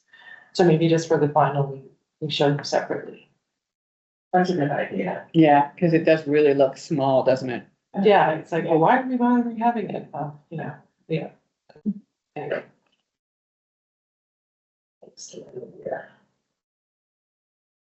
Yeah, I was wondering why the Wi-Fi was down, but is that also just summer? Yeah, we don't have the kids in here at 3:30 using all the computers and.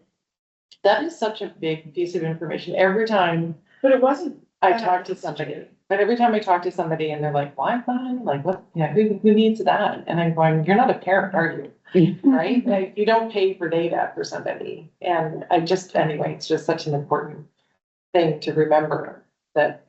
But you're right, it is a big difference between this year and last You year. know, I It's think, just the Wi-Fi. well, I was gonna say weather plays a big I part in thought of it, July, yeah. August, September. Cause remember last summer was like rain, like the entire summer. This year was beautiful. Yeah. Yeah. Sure. So you're Like right, like. outside, Yeah. right, playing tennis at the beach. So we'll be able to tell more as we go, into next year, because this is a standardized format. We know what's in it, and we have confidence that we're measuring it the same way, so. Yeah, more years. So here, Carol, that's the only 2024 information. This is from 2025. Oh, that's 2025, okay, Yeah. okay. Um, Now, and were you going to give us details, like what was the incident in Q3, or were we leaving that to you? I can't remember. the report that comes to the board in January has more, Okay, January or February, I can't remember now. Has more information about the specific type of incident. but if it was an issue, you would raise it. Yeah. So I can assume that it was a minor thing, and I'll Yeah. wait patiently until the Yeah. next report. It has been interesting though, being on joint health and safety, especially with another library member too, and seeing at the town specific departments that have a lot of similarities to what we're experiencing with the public. I'm thinking bylaw. And we're talking a lot more openly about respectful public interactions, and we're tracking that more. And so there are a lot of similarities between what we're experiencing, but even probably a lot of cross training that could happen that isn't happening. But from a respectful public interactions perspective, we've been doing pretty good. Yeah, I would say this year, which is good. When I've been spending a lot of time in hospitals lately and there's signs up everywhere. You don't be mean to our staff. Yeah, basically. they're overworked and tired, be nice to them. Yeah, that's what signs that we I'll always just say kick that. you out. Yeah. Broken leg. You're right. I feel like on this page, from an organizational excellence in this quarter, there was the collaborating with the town for the draft of the town budget, that first, and the council approving the transfer of our funds. I just felt like it was like, Should've there's been- more stuff. It might be captured more Yeah. down here. Yeah, Yeah. Those are two things I thought, anyway. I know, I'm always trying to fill this, like I started including these, yeah, there's probably more I could Yeah. put on that page Well, I there. just mentioned it because they're great. Good. Yeah, I feel like a lot of the other information I've either already highlighted to the board. Although actually I did a bit more analysis. I did note that for Q3,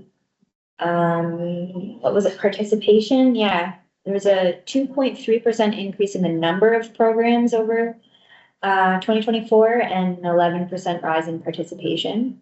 And then foot traffic also grew by 39% over Q3. Over Q3 of 2024. It's quite a bit. It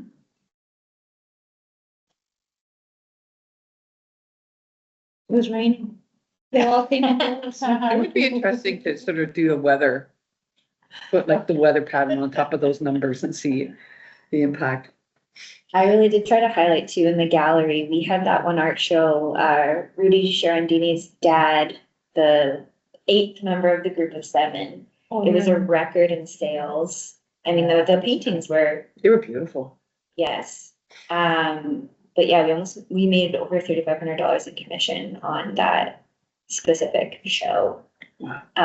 So we did put a big thanks to Rudy in the report, because not only did we have that experience with the show, but he has also donated significant money to the library this year too. Just small, always comes in small increments, and just very generous and supportive of the library. So we made sure to include that in there. Oh, and I didn't share the CTV news link just yet because the editing was wrong. It was actually hilarious, but once it's updated, I'll share it with the board. Because we did this big interview on the 30th. I actually forgot I did this. It was back in August. And then it didn't come out until maybe 2 weeks ago, and then it was wrong. So we're at the Ellie Shore Library, and like you could, I can't remember if you could hear my voice, and then it just pans and they're in a different gallery. It's like not our gallery, it's some other media clip.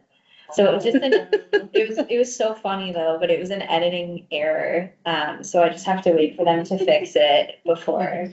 It's kind of, you caught it, you caught it. It wasn't even me, the staff sent it to me, because I kept checking maybe for a week after I did the interview, and then I thought, oh, maybe it just wasn't good and they weren't going to use it. And then, yeah, maybe a week or two ago, they sent me the links and we're all laughing about it. I said, oh, I don't know what took so long. Maybe they just had so much good news that they, I don't know.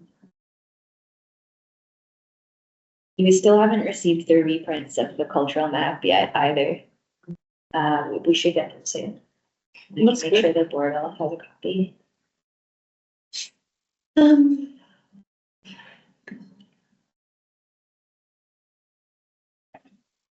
Yeah, I don't think there's much else really for me to, just lots of really positive feedback from the community. Actually, Q3, there was a lot about the staff. Anytime you post a picture of the staff, people comment.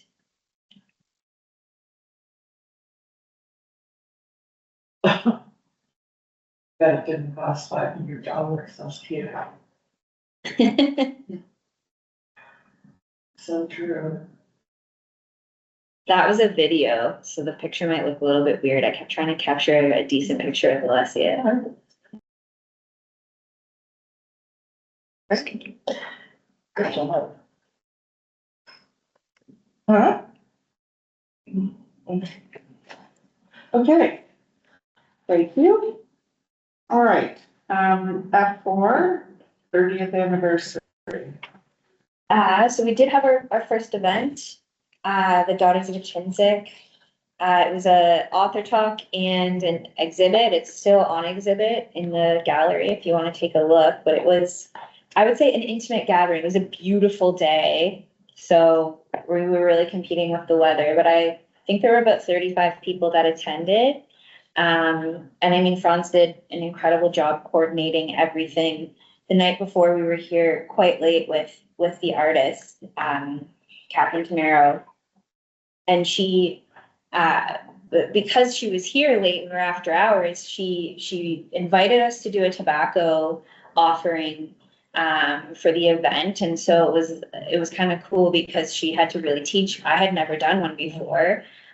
So she was teaching me that, but then she taught me quite a few other things. So I was actually able to, when I was introducing the event, say the title of the exhibit in her language. Don't ask me to say it right now. But then she also taught me, like, I was able to do like a soil, I want to say it's an offering in a sense, but acknowledging the earth after we were doing the land acknowledgement statement. And what was neat was they were talking about a community like the Wendat. So this is their land, and we were on their land as we were, introducing the event. And so I was able to go outside on their land and get a handful of earth. And I was invited to spread it along the sacred canoe, which is in there after this if you want to go in and take a look. But it was just a very intimate, nice experience. And everyone that was there was really well received too. But it was neat. It was neat to see the glam come together, because there are objects in there, very sacred objects in there beyond the artwork, and then the artwork translates into the book. And so actually one of the pieces, I think it's the piece that's above the stage right now, is the cover of the book. And so it was really neat to see how the two came together. And it was Alessia actually that made the connection with the author, who just one day, I think she has a family home in Craigleith, walking distance to the museum, and just came into the museum, and that's where the conversation happened, which is really neat. So the idea to even do that event actually came from Alessia. And then Franz really helped pull together all the artistic elements. And then the ACC hung the show, and they were there, and it was good. But our second event is tomorrow night at 7 PM, the book banning. Yes, I'm sorry. Talk. Where are the numbers looking for that? Do you know? Yesterday, we had about 65 people registered. I haven't checked today, but, hoping probably to get a couple of walk-ins too, but there are a lot of educators and librarians who have registered for the event, which is neat. So that'll be good. And I did listen to, I don't know if any of you have time, there's a podcast. I had it on Spotify, but you might be able to find it online, where the author Ira Wells, his cousin, First Removed or something, had a podcast and featured him on it. And he talks about, he talks about the state of book banning in Canada right now, which I imagine he'll speak to tomorrow, but, you know, and the inspiration behind the book. But what I found the most interesting was his comments on auditing library, equity, diversity, and inclusion audits of library collections and how that could actually be perceived as censorship. And this is a very common practice in libraries, so I'm not sure if he'll speak a lot What do you mean? more to that. Doing an audit? So evaluating whether or not your collection is inclusive enough and using that to take materials away. But when you say libraries do that a lot, is that just an ad hoc thing? Is it part of the accreditation? No, it's not part of accreditation. I think it's just like become more of a common practice in collection management over the last maybe 6 or 7 years, I would say. So like Not taking out an older book because because it doesn't meet cancel certain culture? criteria. Yeah, it's It like could be Dr. kind of, Seuss kind of thing? yes, I don't know if that specific author was mentioned, but yeah, kind of. Or So something that's not diverse enough, or there's homophobia in a book? People were saying. it would Those are depend. yes, Every audit's different, but it could be, you know, the percentage of your collection that has maybe Black characters and authors' own voices. So an author that is writing about a specific community, whether it's fiction or not, but not being part of that community, that's a common. And just talking about criteria, but his specific comment was on his children's school board had invited parents to participate in an audit of the library collection because they were getting rid of a lot of materials. And so when he actually participated in it and learned about, and you know, you've got 1 hour to evaluate 3 titles, and I think maybe he got through 1. And so there were a lot of different, it was just interesting to hear another perspective on EDI audits because I've never thought about it that way before. Yeah, there was a big issue at the hospital a couple of years ago, and it had something to do with, I don't know, one of the psychiatrists got into a gang with the staff who were, I can't remember, but somehow the Dr. Seuss had gotten a lot of people upset. It was because of racist imagery in the books. Yeah. So like Black characters were monkeys Ooh. with Yeah, pronounced features. I can't remember yeah, the that's it, yeah. specific title. Yeah, it was a couple years ago. Yeah, and then we had an older physician who kind of went ballistic about the fact that it was being addressed. It was just this whole, what we hear all the time, right? People get upset when you go to, they call it cancel culture, right? Like, So you're saying tomorrow's isn't full yet? It's not full. No, not yet. It's Not to say that we won't get walk-ins. Oh, I didn't know you had to register. But I think it'll be it'll be a good good. event. And he will be selling copies of his book and signing, so Jessica's book note will be there too.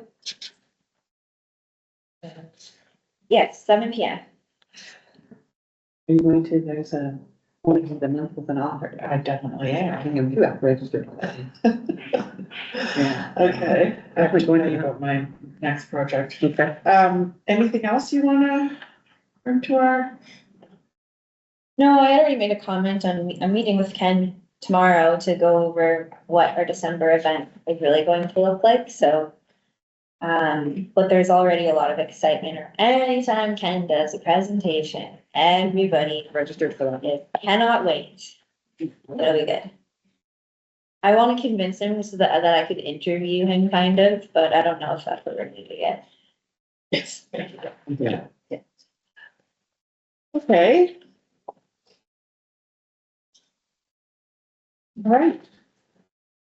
That looks like the main bit of our business. We move to a round table. Can I just add something? I don't know if I need to do it in this part or the roundtable, but I'm attending the board assembly meeting online on October 30th through the Ontario Library Service. So if Okay. anybody has any questions they want me to ask to represent board representatives from other I guess it's communities between 5,000 and 9,999 population. I could do some crowdsourcing if we want to ask for some of their experience, knowledge. What was the date again, right? October 30th. Maybe do we know what's going on with the latest, I'm losing the acronym now. What's it called? Our, Log? no, our outcomes, social return, SRO. Oh, since we submitted feedback on the new template? Yeah, aren't they? I think they're working on it. I haven't received any updates yet. Yeah, so that would be good to know if there's any. But maybe you would get that anyway. And then it's a question for strategic planning. Marie, we did, ask last meeting about interest in the, conference in January. If you are interested. If there are other people who jumped forward, I don't need. Well, there aren't really. I think we kind of landed on Joanne. You're up a little bit. Carol said no. Chris, I don't I think. thought you said you wanted to go to. I said I would maybe go, but like I'd like to have somebody else have the opportunity. It was really interesting. I'll think about it. I appreciate that, and I did, yeah, I've been thinking about, it, but as the chair, you should go. Oh, yeah, look at the agenda. I can't walk right now, so that. That doesn't help. Yeah. No, so. Well, we were gonna just go, look. Exactly. Yeah. Another, sorry, separate question. Okay, Just we're in the round table now. round table. I noticed in the budget, in the town budget, they mentioned the decision to change banks is saving money. Oh, yeah. So do you have a response for us yet? Oh, no. Not- Go, was that- was signing again?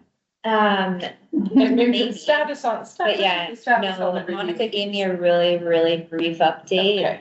Okay. But she'll have to, I imagine she'll come back with me. Yeah, I still need to talk to her about that. I don't really know what's going on with the banking. Is there anything else you've noticed of interest in the budget from your perspective?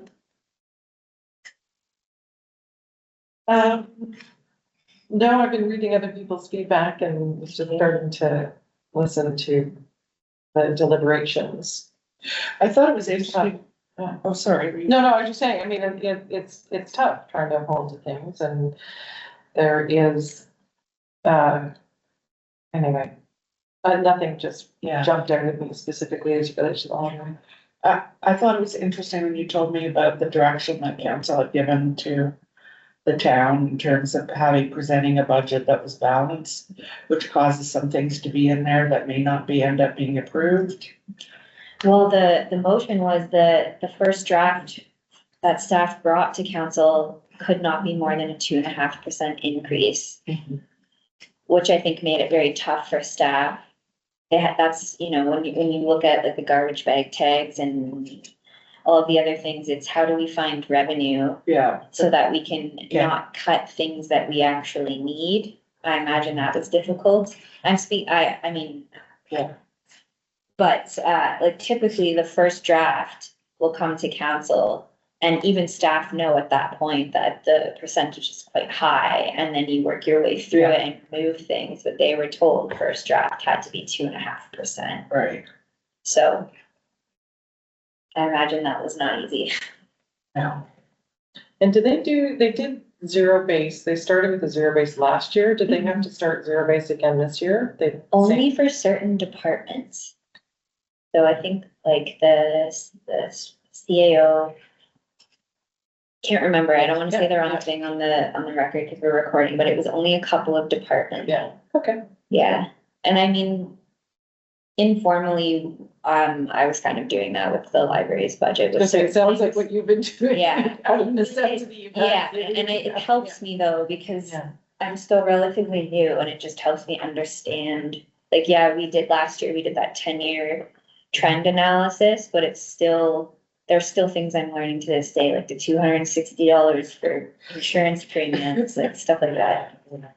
I will say, just now, I'm just thinking about, where the library is mentioned and where we're in there, I'm happy to see that they're consistently referencing that it's 6% of the previous year. Yeah. And it is good information, it's very transparent, like you can really see where, where the money is, they're trying to go or where to go and. But apparently yesterday, it just FYI, I think they nixed the $4 bag. I heard that, I think they've come back and canceled, but nope, too much of a. I didn't realize that that's what Meaford does. I think other regions You have. get like a free bag and then you get a cost, is that, was it, or was just like? No, that it's makes just, more they don't sense. pay Because that's what for Oakville it. was. Yeah. the Yeah, first one's a 2-bag free, limit. but you pay, just up the fees for the second and third and seventh, but anyway.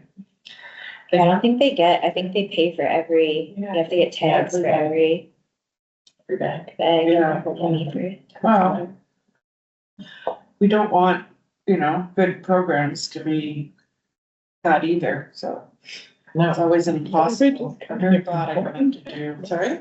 Garbage Garbage is kind of budget. important. It's one of the few visible services you get. Yeah, very true. I was interested, I clicked, of course, new funding to help Toronto Public Library expand resources for seniors. I was like, well, are they doing seniors exercise? But in fact, they're going out. They're going out of their walls. I thought that was kind of progressive, but not something, well, you kind of do it informally, right? Like, Yeah. you do a wellness check occasionally. Or drop off materials. Yeah. Okay, well, what about key messages? So the kickoff, or we met the architects? We're excited about the space utilization. Yeah, I mean. Yeah, specifically mentioned the October 28th. Yeah, yes, That's a good idea. okay, what else? We discussed, what did we say about the advertising and we acknowledge the complexity or The valuable service of our archives. Yes. Hosting, in, 110 plus years of history, newspapers, well, history, of history. Yeah, maybe more than 110, Yeah. it's just the newspaper, right? well, Yes. And also maybe can we hint at, in future, we will be developing a strategy? Yeah, I think it's even acknowledging that there is community interest in digitization. Yeah, I'll have to. yeah. You don't want to set any false Yeah, expectations. especially if it turns out that's not really a priority in the museum, it's much higher priorities. I think it's recognizing the. A long expertise, term? Also the expertise of the staff, Maybe, yeah. I wouldn't say it at all. I would stay away from that, yeah. Really? Because we were Now notified you because told of, me, so we're. You're gonna be asking every week Oh, don't put it at all, or just frame it more on on the, promoting the services? yeah, they exist. I'll draft something and if it starts to sound weird, Yeah, I'm happy to. We take your appreciate the guidance. update. Yeah. Expertise. We could talk about the, Next 30th event. 30th anniversary. event. 30th anniversary. Are we gonna say anything about the finance? I'll just put a notice to the public so that they know that the draft budget is coming at the November meeting. Okay, But I think what was I gonna say? I can do also a summary of the Q3 yeah, report. so the highlights, some of the good news. Do you wanna say your strat planning, Joanne? Next meeting in Next December? meeting is December 3rd. And it's progressing well. Progressing well. Progressing well. Yeah. Okay. I think that, I like that summarizes it. That's great. Exactly what we.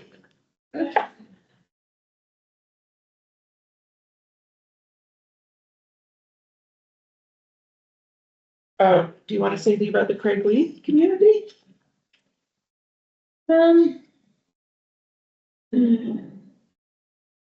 Lori Gillis continues to, Represents us well. Well, that they made a deputation to council, about community engagement next Okay. year and asking the town to include something in the budget. You could say the board was pleased to hear that Yeah, the consultation will include something regarding the library, whatever words are. yeah, not just for including in that. Yeah. okay, that sounds good.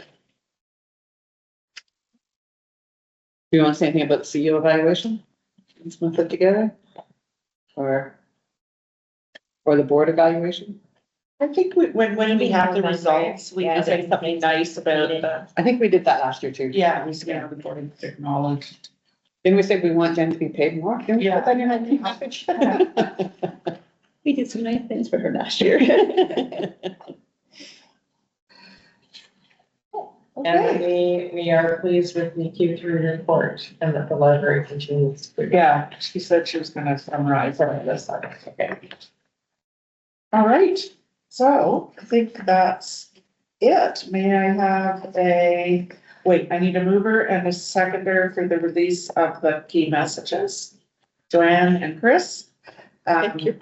All in favor? Carried. Our next board meeting is November 20th. And I will now adjourn the meeting at 3:36.